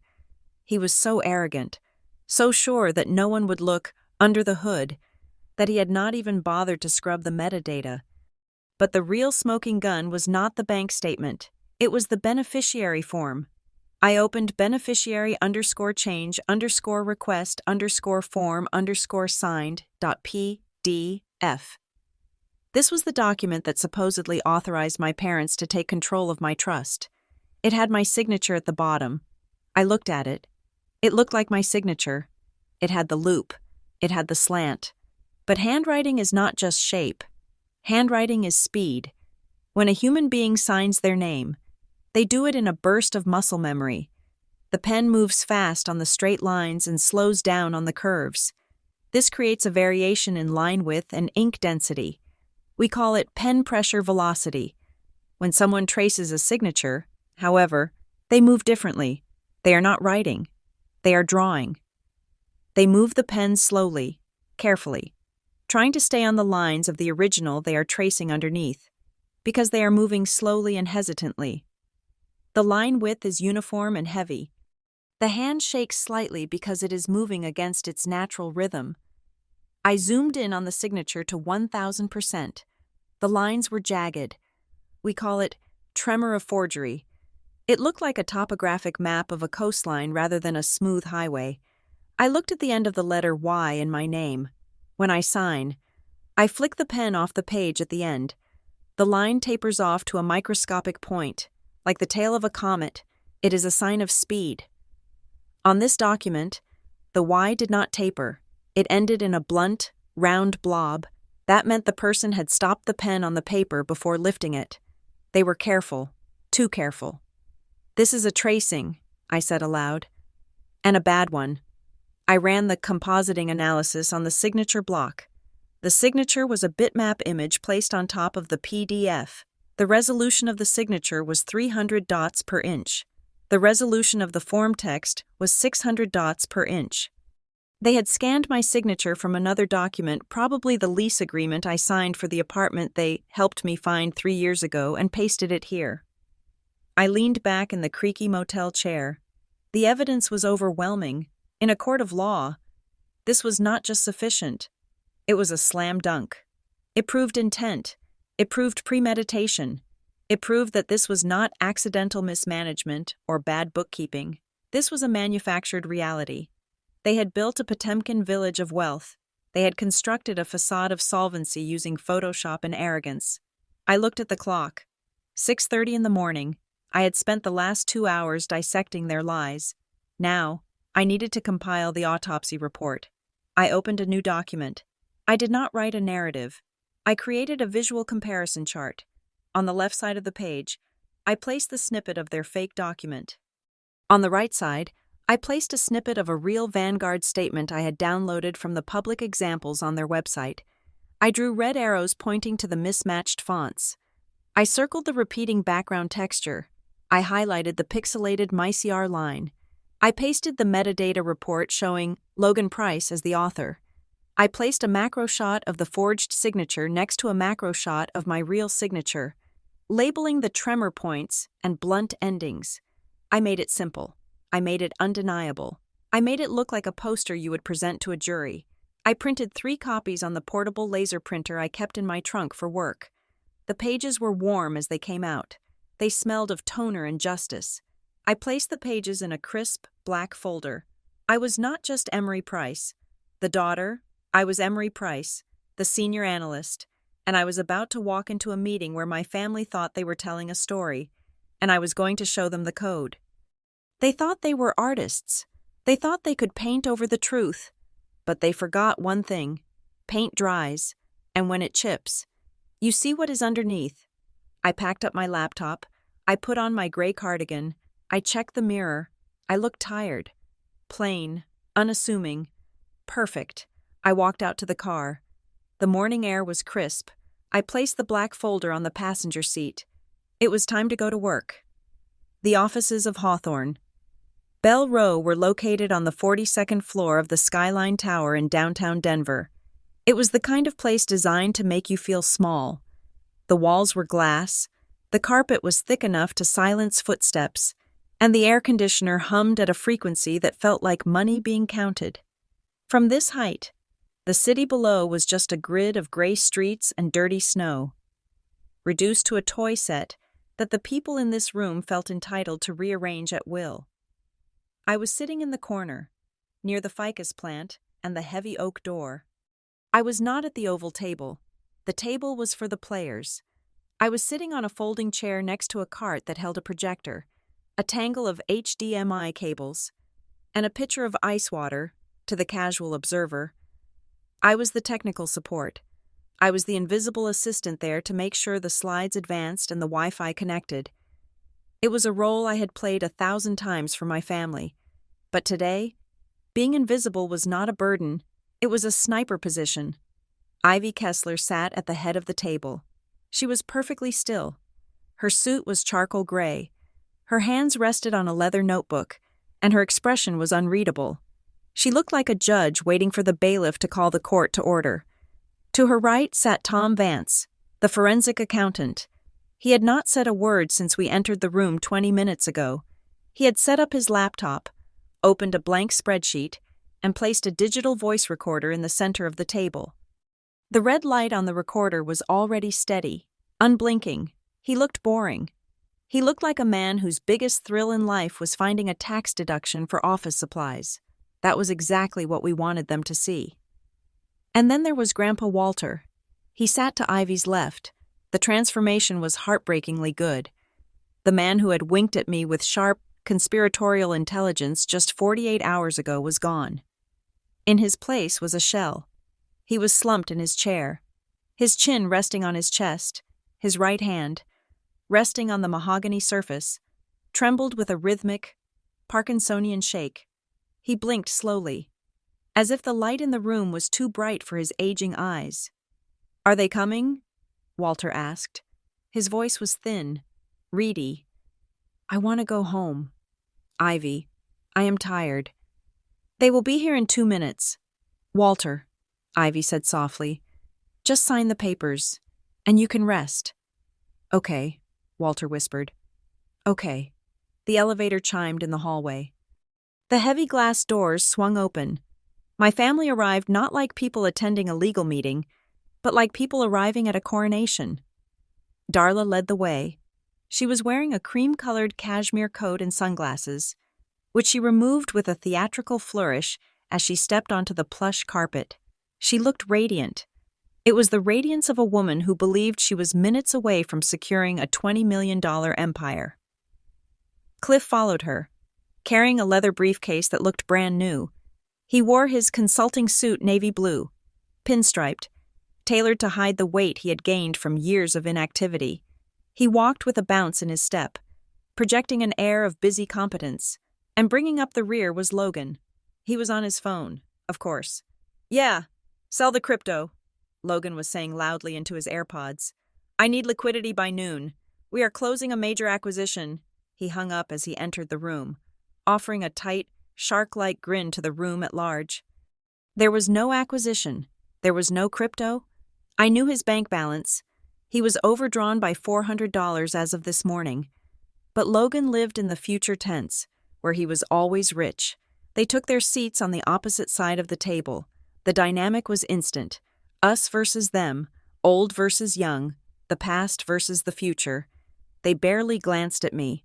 Darla flicked her eyes toward my corner, registered that I was present, and then dismissed me. "Emery," she said, without turning her head, "make sure the room is not too warm. You know Dad gets flushed." "Yes, Mother," I said. My voice was flat. I adjusted a dial on the wall that did absolutely nothing. "Ivy," Darla said, turning her dazzling smile on the lawyer. "Thank you for arranging this so quickly. We know how busy you are, but honestly, this is for the best. Dad has been deteriorating." She reached across the table and patted Walter's trembling hand. Walter flinched, pulling his hand back as if he had been burned. "Who is that?" Walter asked, looking at Ivy. "Is that the nurse?" Darla sighed. A long, tragic sound meant to convey the burden of her sainthood. "See," she whispered to Cliff, "it is getting worse. We are here to help." "Dad," Cliff said, his voice booming in the quiet room. He opened his briefcase. "We just want to take the load off your shoulders. You have worked hard your whole life. Let us handle the details now." "We have the petition ready," Ivy said. Her tone was neutral. "Walter is prepared to sign the durable power of attorney and the transfer of the primary estate assets to the family trust. However, as we discussed on the phone, Walter has requested a standard audit of the current accounts before the transfer is finalized, just to ensure the tax liability is clear." Of course," Cliff said, waving his hand dismissively. "Standard procedure. We completely understand. In fact, we welcome it." "Transparency is key." He looked at Tom Vance. "You must be the auditor," Cliff said. "Tom, is it Tom Vance?" Tom said. He did not smile. He did not offer his hand. He just nodded. "Great," Cliff said. "Well, Tom, I think you will find everything in perfect order. I have personally overseen the portfolio management for the last 4 years. We run a tight ship." Cliff lifted a heavy-bound document from his briefcase. It was at least 3 inches thick. It had a glossy cover with the Hargrove Logistics logo on it. He slammed it onto the table. Thud. The sound echoed in the room. It was the sound of confidence. It was the sound of a man who believed that volume equaled truth. "Here are the consolidated statements for the last 36 months, Cliff announced. Bank accounts, investment portfolios, real estate holdings, and the family operating expenses. We printed everything out for your convenience." Logan leaned forward, resting his elbows on the table. "We have actually outperformed the SP 500 index this quarter," he said, using a buzzword he had probably heard on a podcast. "We shifted the asset allocation into more aggressive growth sectors. You will see the yield is significant." I sat in my corner, my hands folded in my lap. I felt a cold knot of adrenaline in my stomach. Outperformed the market. Aggressive growth. I knew the truth. I had seen the files. They hadn't shifted assets. They had liquidated them. The only thing aggressive about their strategy was the speed at which they were spending money on shell companies and aura cleansings. "And the Cypress Trust?" Ivy asked. She did not look up from her notebook. "The fund held for Emory." The room went silent for a heartbeat. Darla stiffened slightly, but her smile did not waver. She turned to look at me, her eyes filled with that familiar mix of pity and condescension. "Oh, the Cypress Trust," Darla said. "Yes. Well, as you know, Emory has not been ready to take on that responsibility yet. She is a sweet girl, but she gets overwhelmed easily. We have kept that fund fully under our management, per her request." "Is the fund intact?" Tom Vance asked. It was the first question he had asked. His voice was dry, like paper tearing. Cliff laughed. It was a hearty, confident laugh. "Intact. It is thriving," Cliff said. "We have actually grown the principal. We made some very smart moves with tech stocks last year. Emory does not really understand the market. She is more of a creative type, so we decided to protect her from the volatility.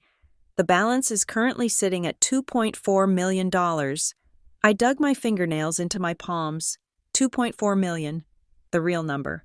The one I had seen on the screen in the dead of night, the one hidden in the unedited files, was less than $40,000. They had stolen 98% of my inheritance. And here they were, sitting in a glass tower, looking a federal auditor in the eye, and lying about it with the ease of breathing. 2.4 million, Tom repeated. He wrote the number down on a yellow legal pad. "And you have the statements to support that." "Right here," Cliff said, tapping the thick binder. "Tab 4, Vanguard Summaries, certified." "Excellent," Ivy said. "Walter, are you ready to proceed?" Walter lifted his head.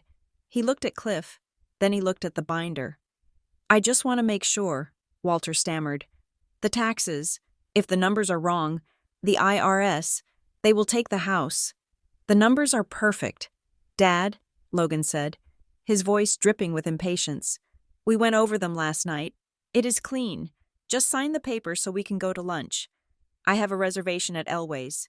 "I cannot read it," Walter said, pushing the binder away weakly. "The print it is too small. My eyes." He looked toward my corner. "Emory," Walter rasped. "Emory, are you there?" "I am here." "Grandpa?" I said. "Can you put it on the screen?" Walter asked. "Make it big, so I can see the bottom line. I just want to see the bottom line." Darla rolled her eyes. "Oh, for God's sake, Emory, do not mess with the projector. You will probably break it." "It is fine. Mrs. Price," Ivy cut in smoothly. "We have the equipment set up for this exact purpose. Transparency. As you said. Emory, please project the relevant documents from the binder so your grandfather can be comfortable." Cliff hesitated. I saw a flicker of annoyance in his eyes, but not fear. Not yet. He believed the documents in the binder were the same ones in the file he had prepared. He believed his lies were bulletproof. "Fine," Cliff said. "Go ahead. But make it quick." I stood up. I walked over to the table and took the binder. It was heavy. I could feel the heat radiating off the pages where they had been freshly printed from a laser printer the night before. I carried the binder back to my cart. I placed it under the document camera, a high-resolution lens that projects whatever is under it onto the massive screen at the front of the room. "Which tab?" "Cliff," I asked. "Tab 4. Cliff said. "The Cyprus Trust Summary. Since that seems to be the concern." I opened the binder to tab 4. On the screen, 8 feet tall and crystal clear, appeared the document. Vanguard Portfolio Summary. Beneficiary Emery Price. Total value, $2,450,100. "There," Cliff said, leaning back in his chair and crossing his arms. "See black and white? 2.4 million. Can we move on now?" I looked at the screen. The image was sharp. The text was bold. "It looks very clear," Ivy said. "Tom?" Tom Vance adjusted his glasses. He looked at the screen. Then he looked at his laptop. "It looks very clear indeed," Tom said. "Emery, can you zoom in specifically on the balance section?" "Why?" Darla asked sharply. "It says what it says." "Just protocol," Tom said. I adjusted the lens. The camera zoomed in. The numbers grew until they were the size of my head. 2450100.00. "Focus on the alignment," Tom said quietly. I twisted the focus ring. The image sharpened until the grain of the paper was visible. The room was silent. "Is it just me?" Ivy said, her voice conversational. "Or does the 0 look higher than the 5? "It is a printing error," Logan snapped. "The printer at the lodge is old." "And the font," Tom continued. "The 2 is significantly thicker than the 4. It looks like bold Arial inserted into a Standard Times New Roman line." "What is this?" Cliff demanded, standing up. "Are you critiquing our typography? This is ridiculous. These are official bank documents." "Are they?" I asked. It was the first time I had spoken out of turn. My voice was not loud, but it cut through the room like a cold draft. Darla whipped her head around to look at me. "Excuse me, what did you say?" I did not look at her. I looked at the screen. "I asked if they were official," I said, "because official documents usually do not have metadata that says they were created by Logan Price on a MacBook Pro at 11:42 last night." The silence that followed was not the silence of a library. It was the silence of a car crash right after the impact, before the screaming starts. Logan's face went pale. "What are you talking about?" "I am talking about the source file," I said. "I am talking about the fact that you used the clone stamp tool to hide the original balance. I am talking about the fact that you copied the MyCR line from a statement dated 3 years ago." I reached into my bag and pulled out my laptop. I plugged the HDMI cable into my port, disconnecting the document camera. "Let us look at the comparison," I said. I hit a key. The screen changed. On the left was the document Cliff had just slammed on the table. On the right was the forensic analysis I had prepared at the motel. Red arrows pointed to the mismatched fonts. Blue circles highlighted the repeating background pattern, and in the center, in huge bold letters, was the metadata report, author Logan Price. "This is not a bank statement," I said, looking directly at my father. "This is a collage." Cliff stood frozen, his mouth half open. He looked at the screen, then at the binder, then at me. He looked like a man who had reached for a gun and found a banana in his holster. "Emery," Darla hissed, her voice trembling with a mix of rage and terror. "What are you doing? Turn that off? Turn it off right now." "I cannot," I said. "I am just the technical support. I just show what is there." "This is entrapment," Logan shouted. He stood up so fast his chair tipped over backward. "You hacked me. That is illegal." "Actually," Ivy said calmly, "accessing a shared family drive that you voluntarily gave her the password to is not hacking, and presenting forged documents to a certified auditor in a legal proceeding regarding estate transfer." She paused. She looked at Tom Vance. Tom leaned into the microphone of his voice recorder. "Fraud," Tom said clearly. "Uttering forged instruments, attempted grand larceny, and conspiracy to commit wire fraud." Darla sank back into her chair. Her face was gray. She looked at Walter. "Dad," she pleaded. "Dad, tell them to stop. Tell them it is a misunderstanding. We just fixed the formatting. The money is there. We just lost the password to the real account, so we had to improvise." Walter Hargrove slowly lifted his head. The shaking in his hands stopped. He sat up straight. He adjusted his tie. He looked at Darla with eyes that were as clear and cold as the ice water in the pitcher next to me. "You did not lose the password, Darla," Walter said. His voice was strong. It filled the room. "You lost your integrity." He looked at me. "Emery," he said, "show them the rest." I tapped the keyboard. The screen changed again. This time, it was the spreadsheet titled Silvercrest Dynamics, LLC, and below it, the list of transfers. January $8,500. February $850. "Let us talk about the mailbox in Park City," I said. Logan made a sound like a wounded animal. He looked at the door, measuring the distance. "Sit down." "Logan," Ivy barked. It was a command, not a suggestion. "Unless you want me to call the police right now, if you sit, we talk about civil restitution. If you run, we talk about federal prison." Logan sat. He collapsed. Really, I stood there. Next to the glowing screen, I looked at my family. The people who had told me I was nothing. The people who had laughed at my $20,000 check. The people who had burned my future to keep themselves warm. They looked small. They looked terrified. And for the first time in my life, looking down at them from the high ground of the truth, I realized something. They were not giants. They were just thieves in expensive suits, and I was the one holding the keys to the handcuffs. The silence in the conference room was not empty. It was heavy, like a wet wool blanket draped over everyone's shoulders. My revelation about the metadata had struck them hard, but Cliff was a man who had spent his entire life talking his way out of corners. He was not ready to lie down and die just yet. He was scrambling for a foothold, his eyes darting around the room, looking for anything that could serve as a life raft. "Digital files can be manipulated," Cliff said, his voice regaining some of its bluster. He pointed a shaking finger at my laptop. "That display is compromised. You said yourself she is an IT girl. She could have rigged the projection. She could have altered the metadata on the fly." He turned to Tom Vance, the auditor, with a look of desperate sincerity.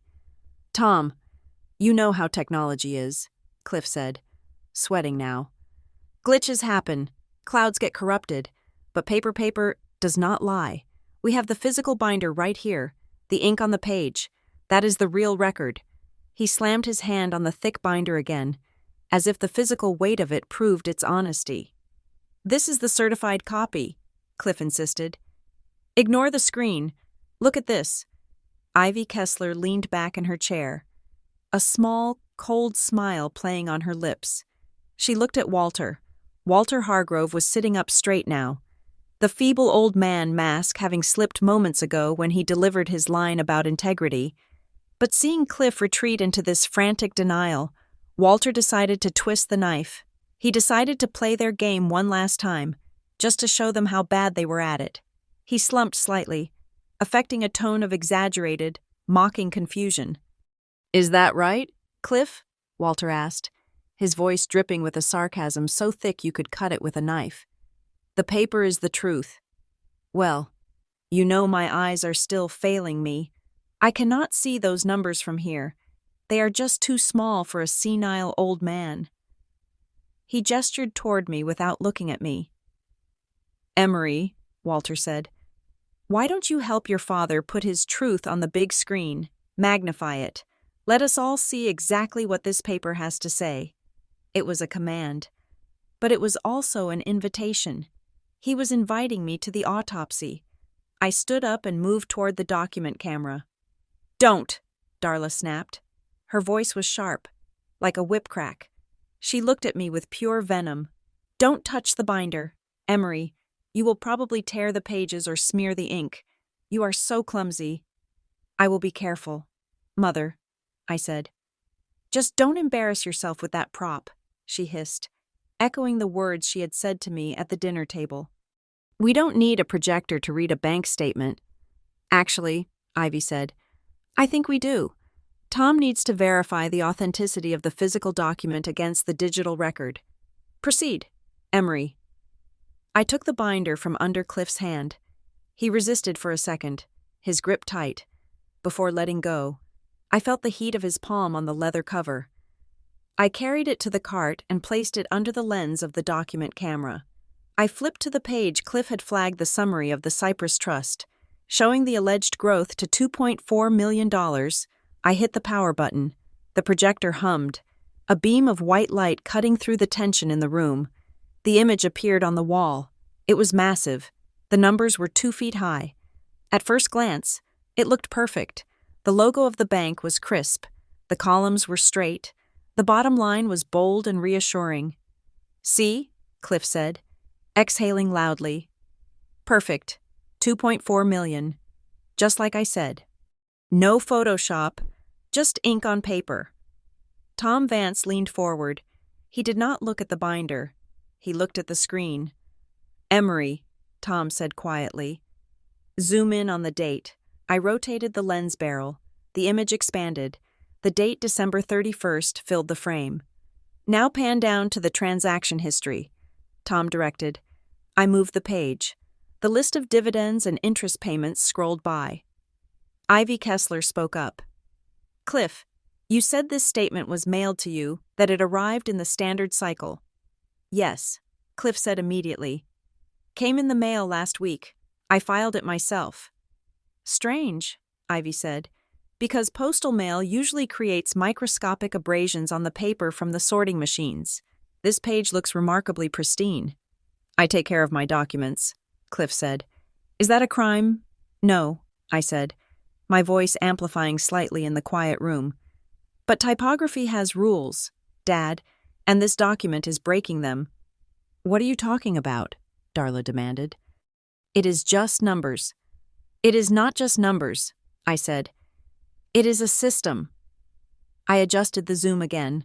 I focused on the line listing the total equity balance.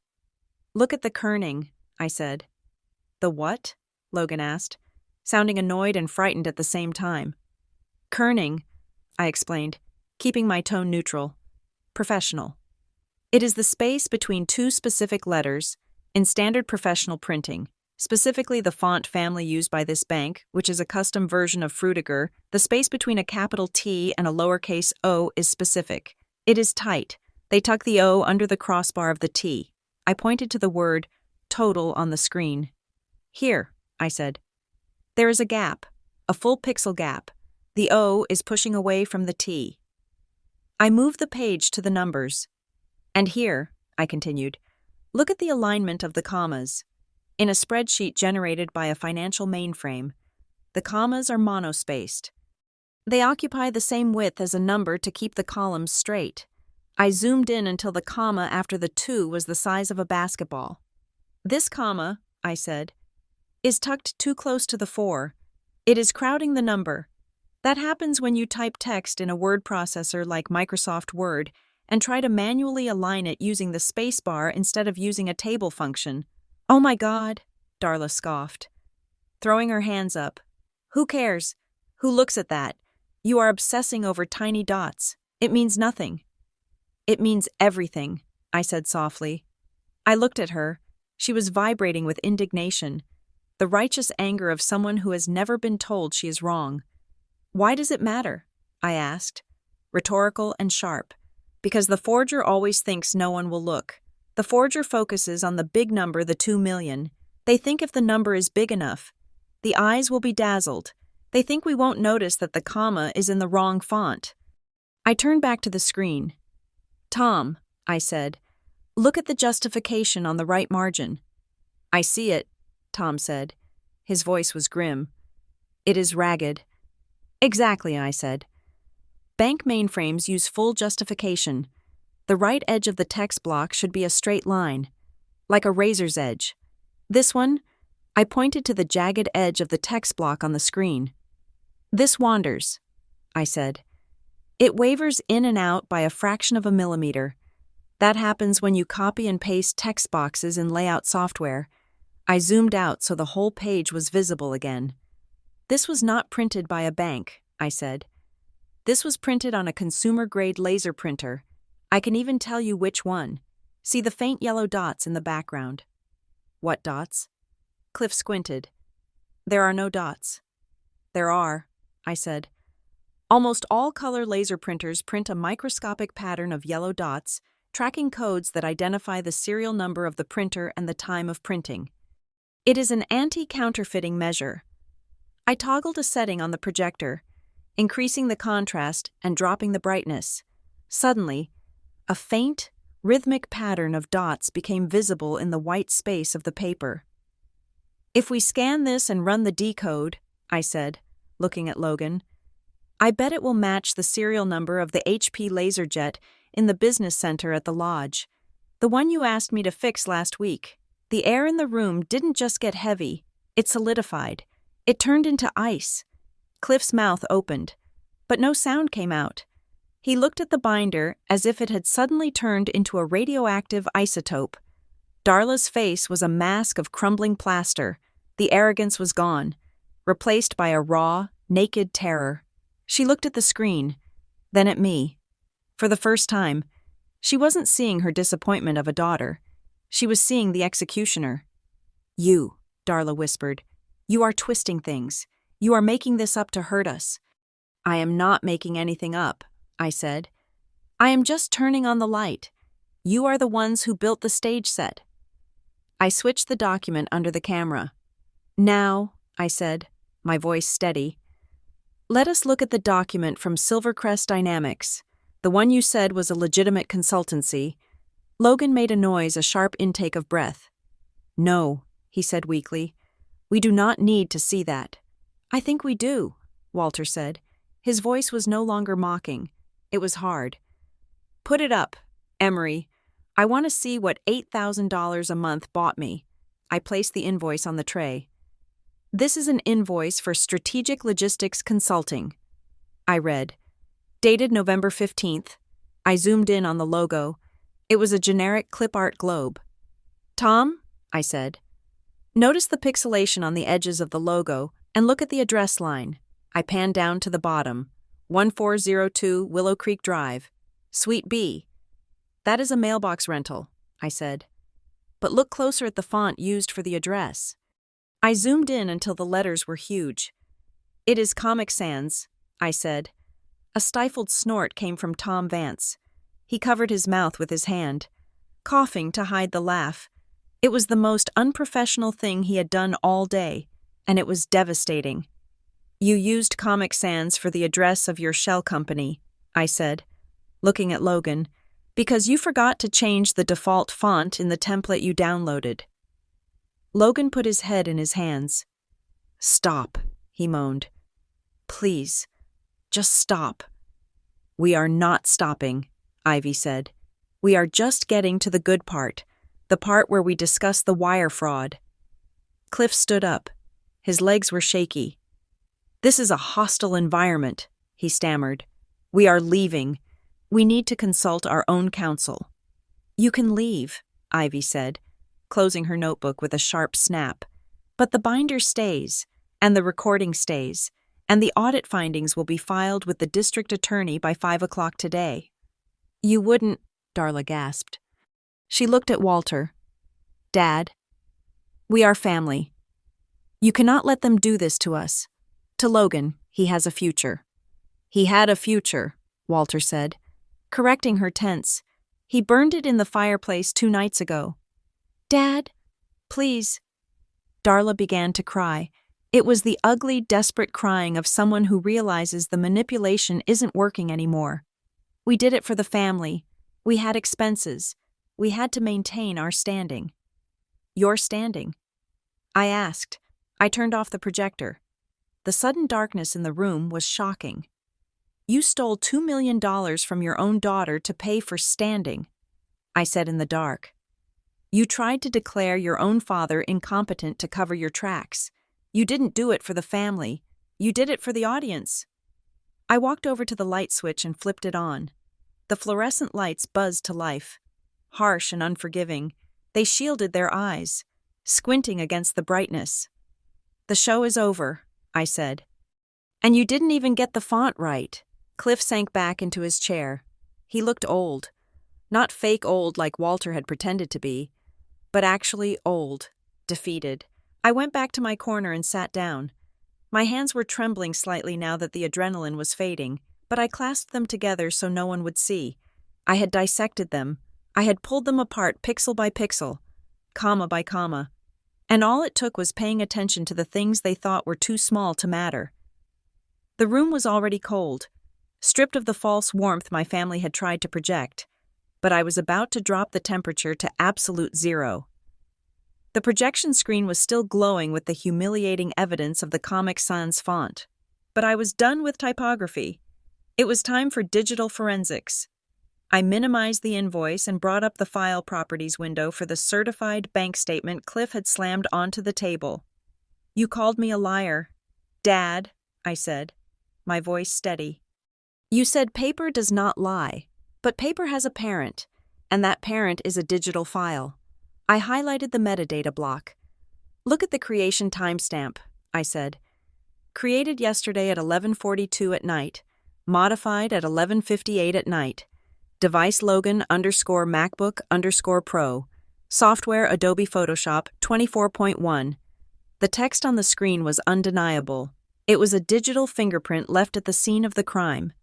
"This is not a matter of opinion," I continued. "This is not open for debate. This file was not generated by Vanguard's mainframe in Pennsylvania. It was generated in the guest suite of a ski lodge in Park City, less than 12 hours ago." Cliff stared at the screen.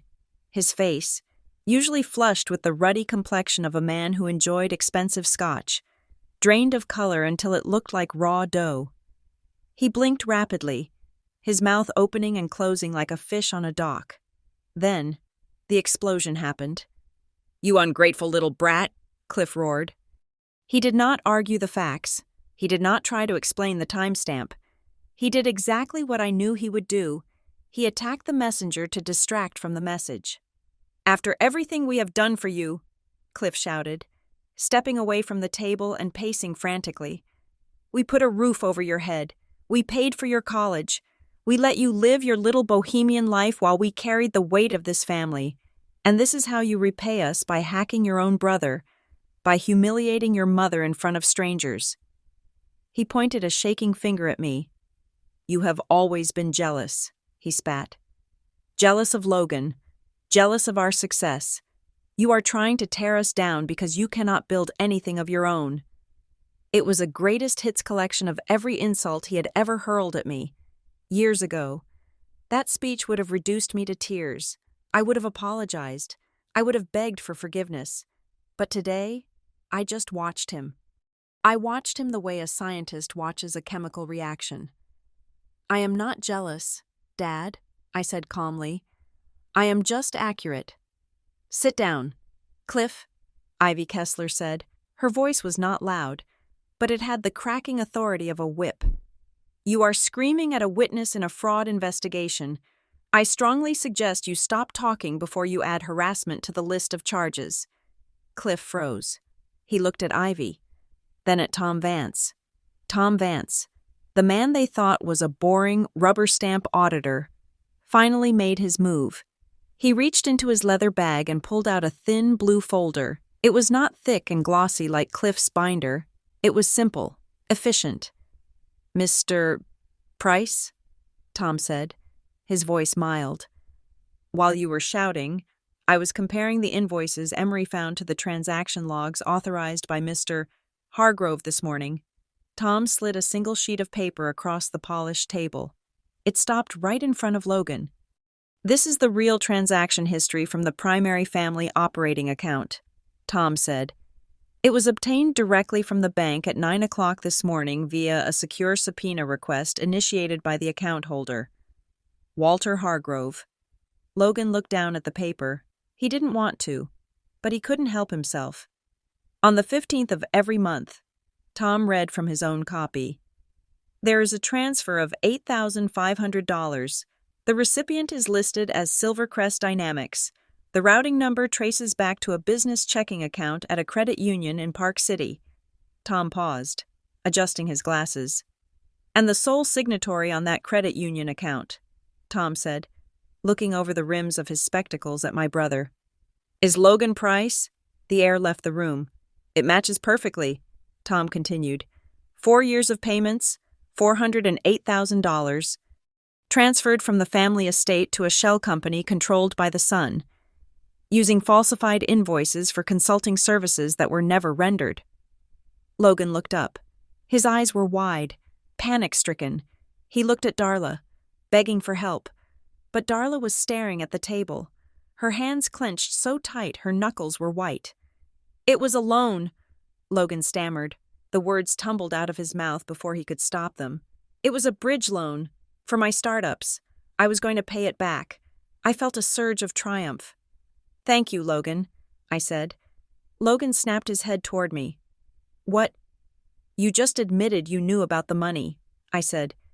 You just admitted you received it. You called it a loan. That means you acknowledged the transfer happened, which means the invoices for consulting services were lies. You just confessed to tax fraud and embezzlement on the record. Logan's jaw dropped. He realized, too late, that he had walked right into the trap. No, he whispered. No, I didn't. That is not what I meant. It is what you said, Tom Vance said, tapping the digital recorder. And it is recorded. Darla suddenly slammed her hand on the table. She signed it, Darla screamed. She stood up, her chair scraping violently against the floor. She pointed a manicured finger at me. Emery signed the release. She knew she authorized us to manage the funds. She signed the beneficiary transfer request 3 years ago. She looked at Ivy, her eyes wild. You cannot charge us with theft if the owner gave us permission, Darla insisted.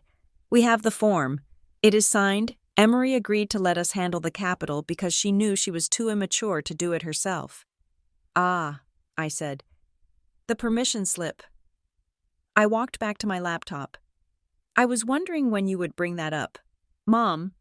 I keyed in a command. The screen changed again. On the left side of the screen appeared the document Darla was referring to. Beneficiary_change_request_form_signed ... It showed my name, printed in block letters, and below it, a signature. This is the document found in your cloud folder, I said. Created last night, but let us pretend for a moment that it is real. Let us look at the signature. I zoomed in. The signature was large, loopy, and confident. Now, I said, let us look at a verified sample of my actual signature from 3 years ago. I pressed a key. On the right side of the screen, a new image appeared. It was the last page of my apartment lease agreement, the one for the cheap studio I had lived in when I was eating ramen and they were eating steak. This lease was notarized, I said. It is a legal standard for my handwriting at that time. I drew a digital box around the 2 signatures. Handwriting analysis is not just about shape, I explained, falling back into the cold, clinical tone of my profession. It is about rhythm. It is about speed. When a person signs their own name, it is a ballistic movement. The pen moves fast. The ink trails off at the end of strokes. I pointed to the lease agreement. See the tail of the Y in Emery, I asked. It tapers to a needlepoint. That is because my hand was moving quickly as I lifted the pen. It is natural. Then I pointed to the form Darla claimed I had signed. Now look at this one, I said. The Y ends in a blunt, heavy dot. That happens when the hand is moving slowly. It happens when someone is tracing a line rather than writing it. The ink pools because the pen pauses.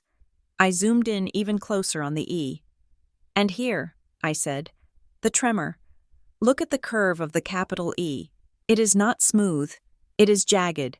It steps down like a staircase. That is the tremor of forgery. It is the microscopic shaking of a hand that is trying to copy a shape instead of executing a muscle memory. I looked at Darla. You traced it, I said. You probably used the light box in Dad's office. You put my lease agreement under the beneficiary form, and you traced my name, but you did it too slowly, and you forgot that digital scanners capture pen pressure. Darla sank back into her chair. She looked like she had been punched in the stomach. She started, but the fight had gone out of her voice. We needed access. The market was crashing. We had to move the money to save it. You did not save it, Tom Vance said coldly. You spent it. You spent it on a leased Range Rover, on first-class tickets to Cabo, and on a holistic wellness retreat in Arizona.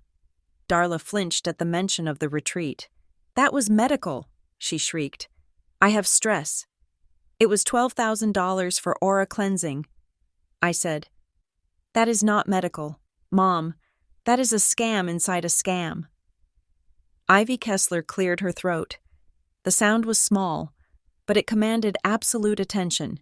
She opened the leather notebook she had been guarding all morning. She put on a pair of reading glasses. There is a specific clause in the Hargrove Family Trust, Ivy read, her voice precise and legalistic. Section 14, Paragraph 3. Any trustee found to have engaged in malfeasance, fraud, or misappropriation of funds shall immediately be removed from their position. Furthermore, any beneficiary rights held by said trustee in the primary estate shall be voided if said fraud was committed against another beneficiary. Ivy looked up over her glasses. In plain English, Ivy said, it means that because you stole from Emory to fund your lifestyle, you have not only lost your right to manage the money, you have lost your own inheritance. You are disinherited, effective immediately. Cliff put his head in his hands. A low moan escaped him. We are ruined, he whispered. We are absolutely ruined. Not quite yet, Ivy said. There is one more thing. She reached into her briefcase and pulled out a document I recognized. It was the petition I had seen at Walter's cottage, the one Darla and Cliff had prepared to declare Walter incompetent. Ivy held it up. You filed this with the probate court yesterday, Ivy said. A petition for emergency guardianship over Walter Hargrove. You claimed he was senile. You claimed he was a danger to his own financial well-being. Darla looked up, a flicker of confusion in her tear-streaked face. Yes, Darla said, clinging to the lie like a drowning woman. Look at him, he is confused. We were trying to protect him. Here is the problem with that, Ivy said. She placed the document on the table next to the forged bank statements. When you file for guardianship, you are required by law to submit a full, sworn inventory of the ward's assets. You have to swear to the court that you have disclosed everything. Ivy leaned forward. In this petition, she said, tapping the paper, you listed the Cypress Trust value at $2.4 million. You swore to a federal judge that the money was there. So, Logan asked, we made a mistake on the number. It is not a mistake, Ivy said. It is perjury, but worse than that. By filing this petition while actively concealing your theft, you committed what is known as fraud on the court. You tried to use the judicial system to finalize a crime. Ivy smiled, but there was no warmth in it. If you had just stolen the money, it would be a civil matter, maybe a quiet settlement, Ivy said. But because you filed this petition, because you tried to declare Walter incompetent to stop him from finding out you stole the money that makes it a criminal conspiracy, it makes it elder abuse. The words hung in the air. Elder abuse, in the state of Utah. That carried a mandatory prison sentence. You tried to bury him, I said quietly. You tried to take his voice away so he couldn't ask where the money went. You were going to lock him in a facility and drug him into silence just so you could keep driving a Range Rover. Walter stood up. He did not tremble. He did not shake. He stood tall, his shoulders squared, the patriarch who had built an empire from nothing. He looked at Darla. His eyes were dry. I trusted you, Walter said. I knew you were greedy. I knew you were vain, but I never thought you were cruel. He looked at the petition on the table. You wanted to be my guardian, Walter asked. You wanted to make decisions for me. He picked up the petition and ripped it in half. The sound of tearing paper was loud and satisfying. "I am making a decision," Walter said. "Tom, seize the accounts. Ivy, file the countersuit. And Emery." He looked at me. "Yes, Grandpa." "Call security," he said. "I want these people removed from my building." Cliff looked up, his eyes begging. "Dad, Walter, please. We have nowhere to go. The house the mortgage is in the trust's name." "I know," Walter said. "And the trust has a new trustee," he pointed at me. "Ask her if you can stay." All eyes turned to me. Cliff, Darla, Logan, they looked at the girl they had ignored, mocked, and robbed. They looked at the IT girl. They looked at the prop.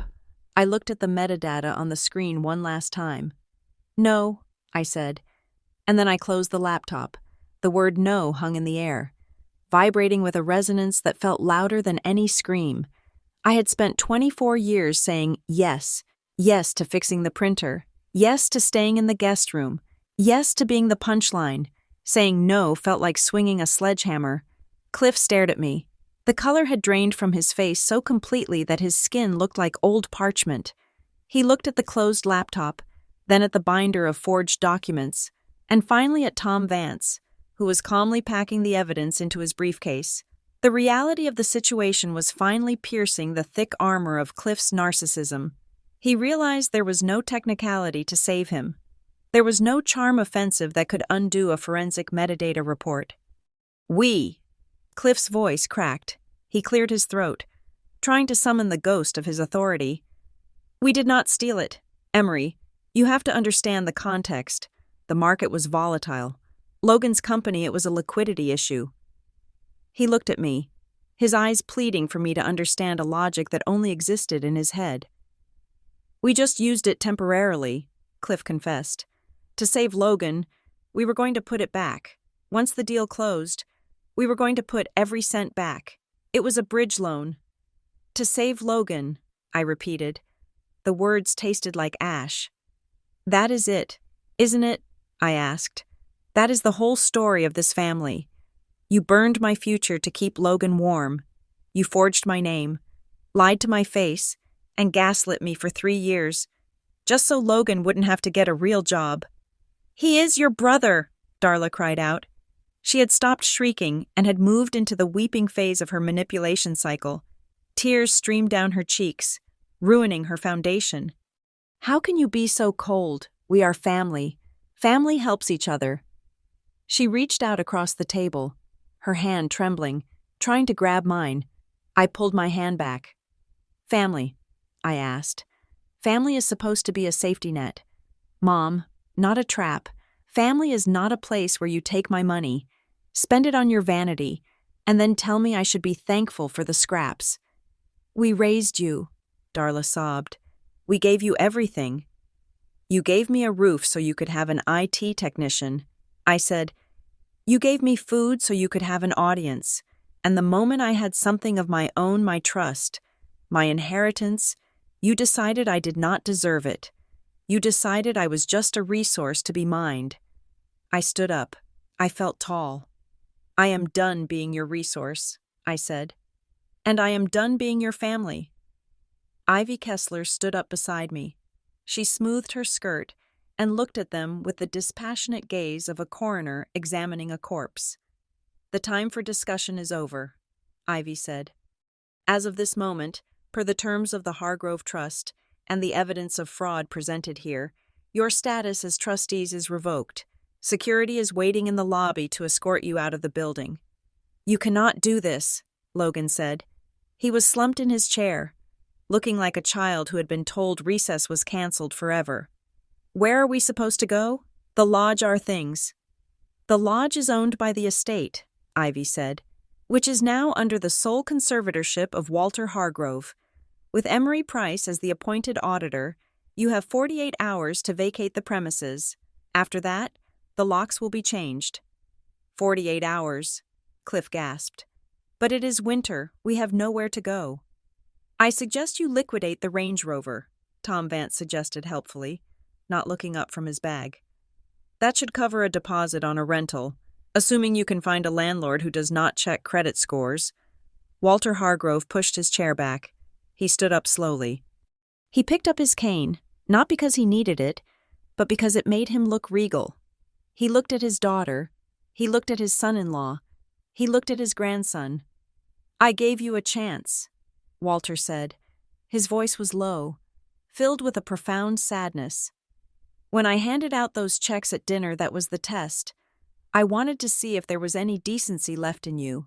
I wanted to see if you would treat Emery with respect. I wanted to see if you would be honest." He shook his head. "I played the fool," Walter said. "I played the weak, senile old man. And instead of protecting me, you tried to bury me. Instead of helping me, you tried to steal the last thing I had." "Dad, no," Darla whispered. "It was not like that." "It was exactly like that," Walter said. "I tested your hearts, and you chose your greed." He turned his back on them. "Get them out of my sight," Walter said to the room at large. That was the breaking point. Darla let out a sound that was half scream, half growl. She lunged. She did not lunge at Walter. She did not lunge at me. She lunged at the table. She lunged at the laptop. "Give me that!" she screamed. Her face twisted into a mask of pure desperation. "You cannot keep those files. They are private. Give it to me." She scrambled over the mahogany, her fingernails scratching the wood, reaching for the machine that held the proof of her crimes.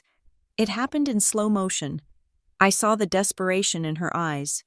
It was not the look of a mother who loved her children.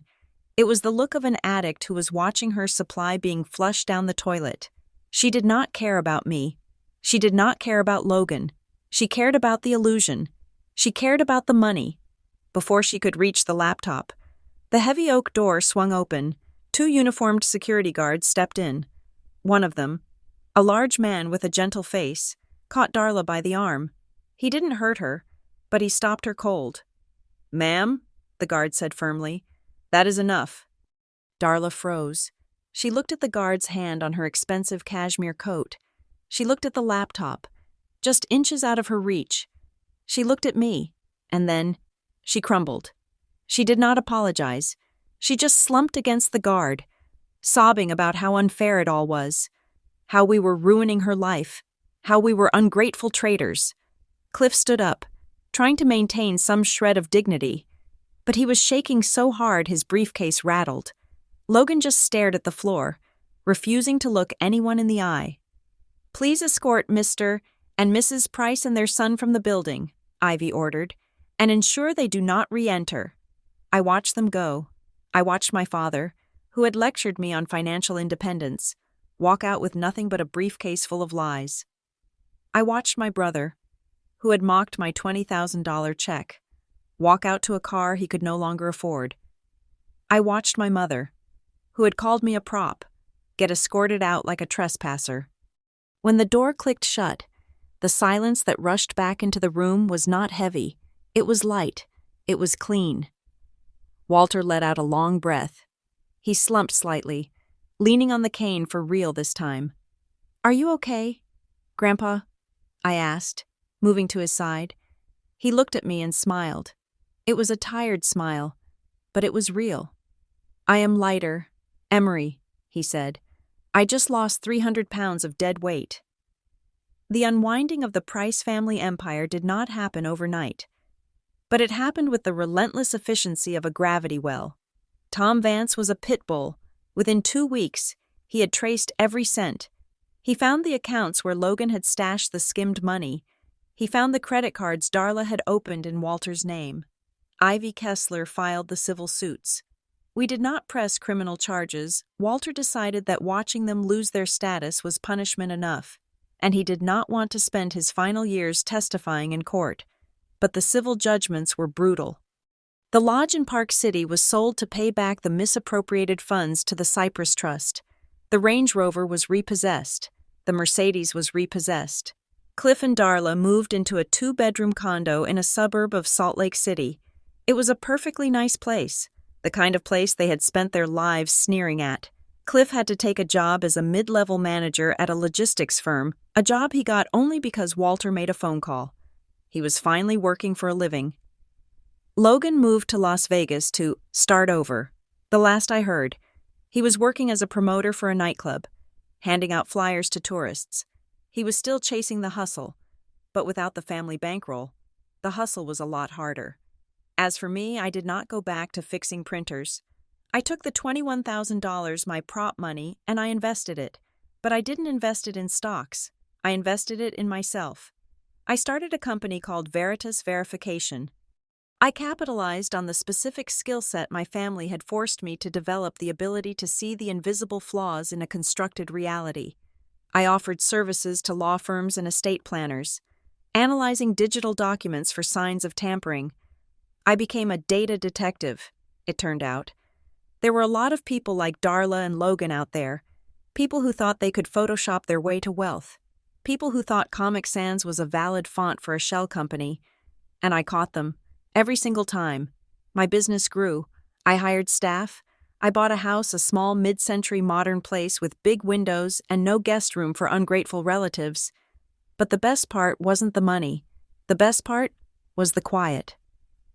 1 year later, the air in Maui was sweet, smelling of plumeria and salt water. The ocean was a calm, turquoise sheet stretching out to the horizon. I sat on the lanai of a rental house, not a mansion, just a comfortable house on the beach.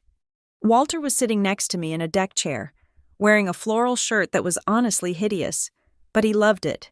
He was reading a paperback thriller, his glasses perched on his nose. We weren't there to post photos on Instagram. We weren't there to network. We weren't there to show the world how rich we were. We were just there. You know, Walter said, turning a page.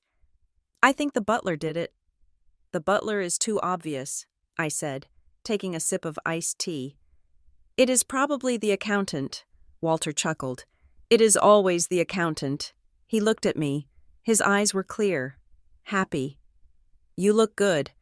Emery, he said. You look solid. I feel solid, I said. I feel real. My phone buzzed on the glass table between us. I looked at the screen. Mom calling. It was the first time she had called in 6 months. The last time, she had called to ask for money to fix her transmission. I had said no. I watched the screen light up. I saw her name. I imagined her voice, the guilt, the manipulation, the demand for family duty. The old Emery would have felt a spike of panic. The old Emery would have wondered if she should answer, just in case it was an emergency. But the new Emery looked at the ocean. I looked at the waves crashing against the sand, washing away the footprints of yesterday. I reached out and pressed the volume button on the side of the phone. The ringing stopped. I did not decline the call. I just silenced it. I turned the phone over, placing it face down on the table. Who was it? Walter asked, though I knew he knew. Spam, I said. Walter smiled and went back to his book. Best to let it go to voicemail, he said. I leaned back in my chair and closed my eyes, listening to the sound of the wind in the palm trees. I had spent my life trying to be seen by people who were determined to be blind. I had spent my life trying to buy my way into a family that was bankrupt in every way that mattered. But that was over now. I had my money. I had my truth. I had my grandfather. And most importantly, I had the remote control. And I had finally changed the channel. The screen was dark. The show was over. And the silence was the most beautiful sound I had ever heard. Thank you so much for listening to the story of how I brought down my family's empire with a single bank receipt. I hope you enjoyed watching the house of cards fall as much as I did. I would love to know where you are tuning in from today. Are you listening from a snowy cabin, a busy city, or somewhere tropical like Maui? Let me know in the comments below. I love reading your stories. Please do not forget to subscribe to the channel, Leona Revenge Stories, for more tales of justice served cold. If you liked this story, please hit that like button and smash the hype button to help this video get recommended to more people who need a reminder that sometimes the quietest person in the room is the one you should be most afraid of. See you in the next story.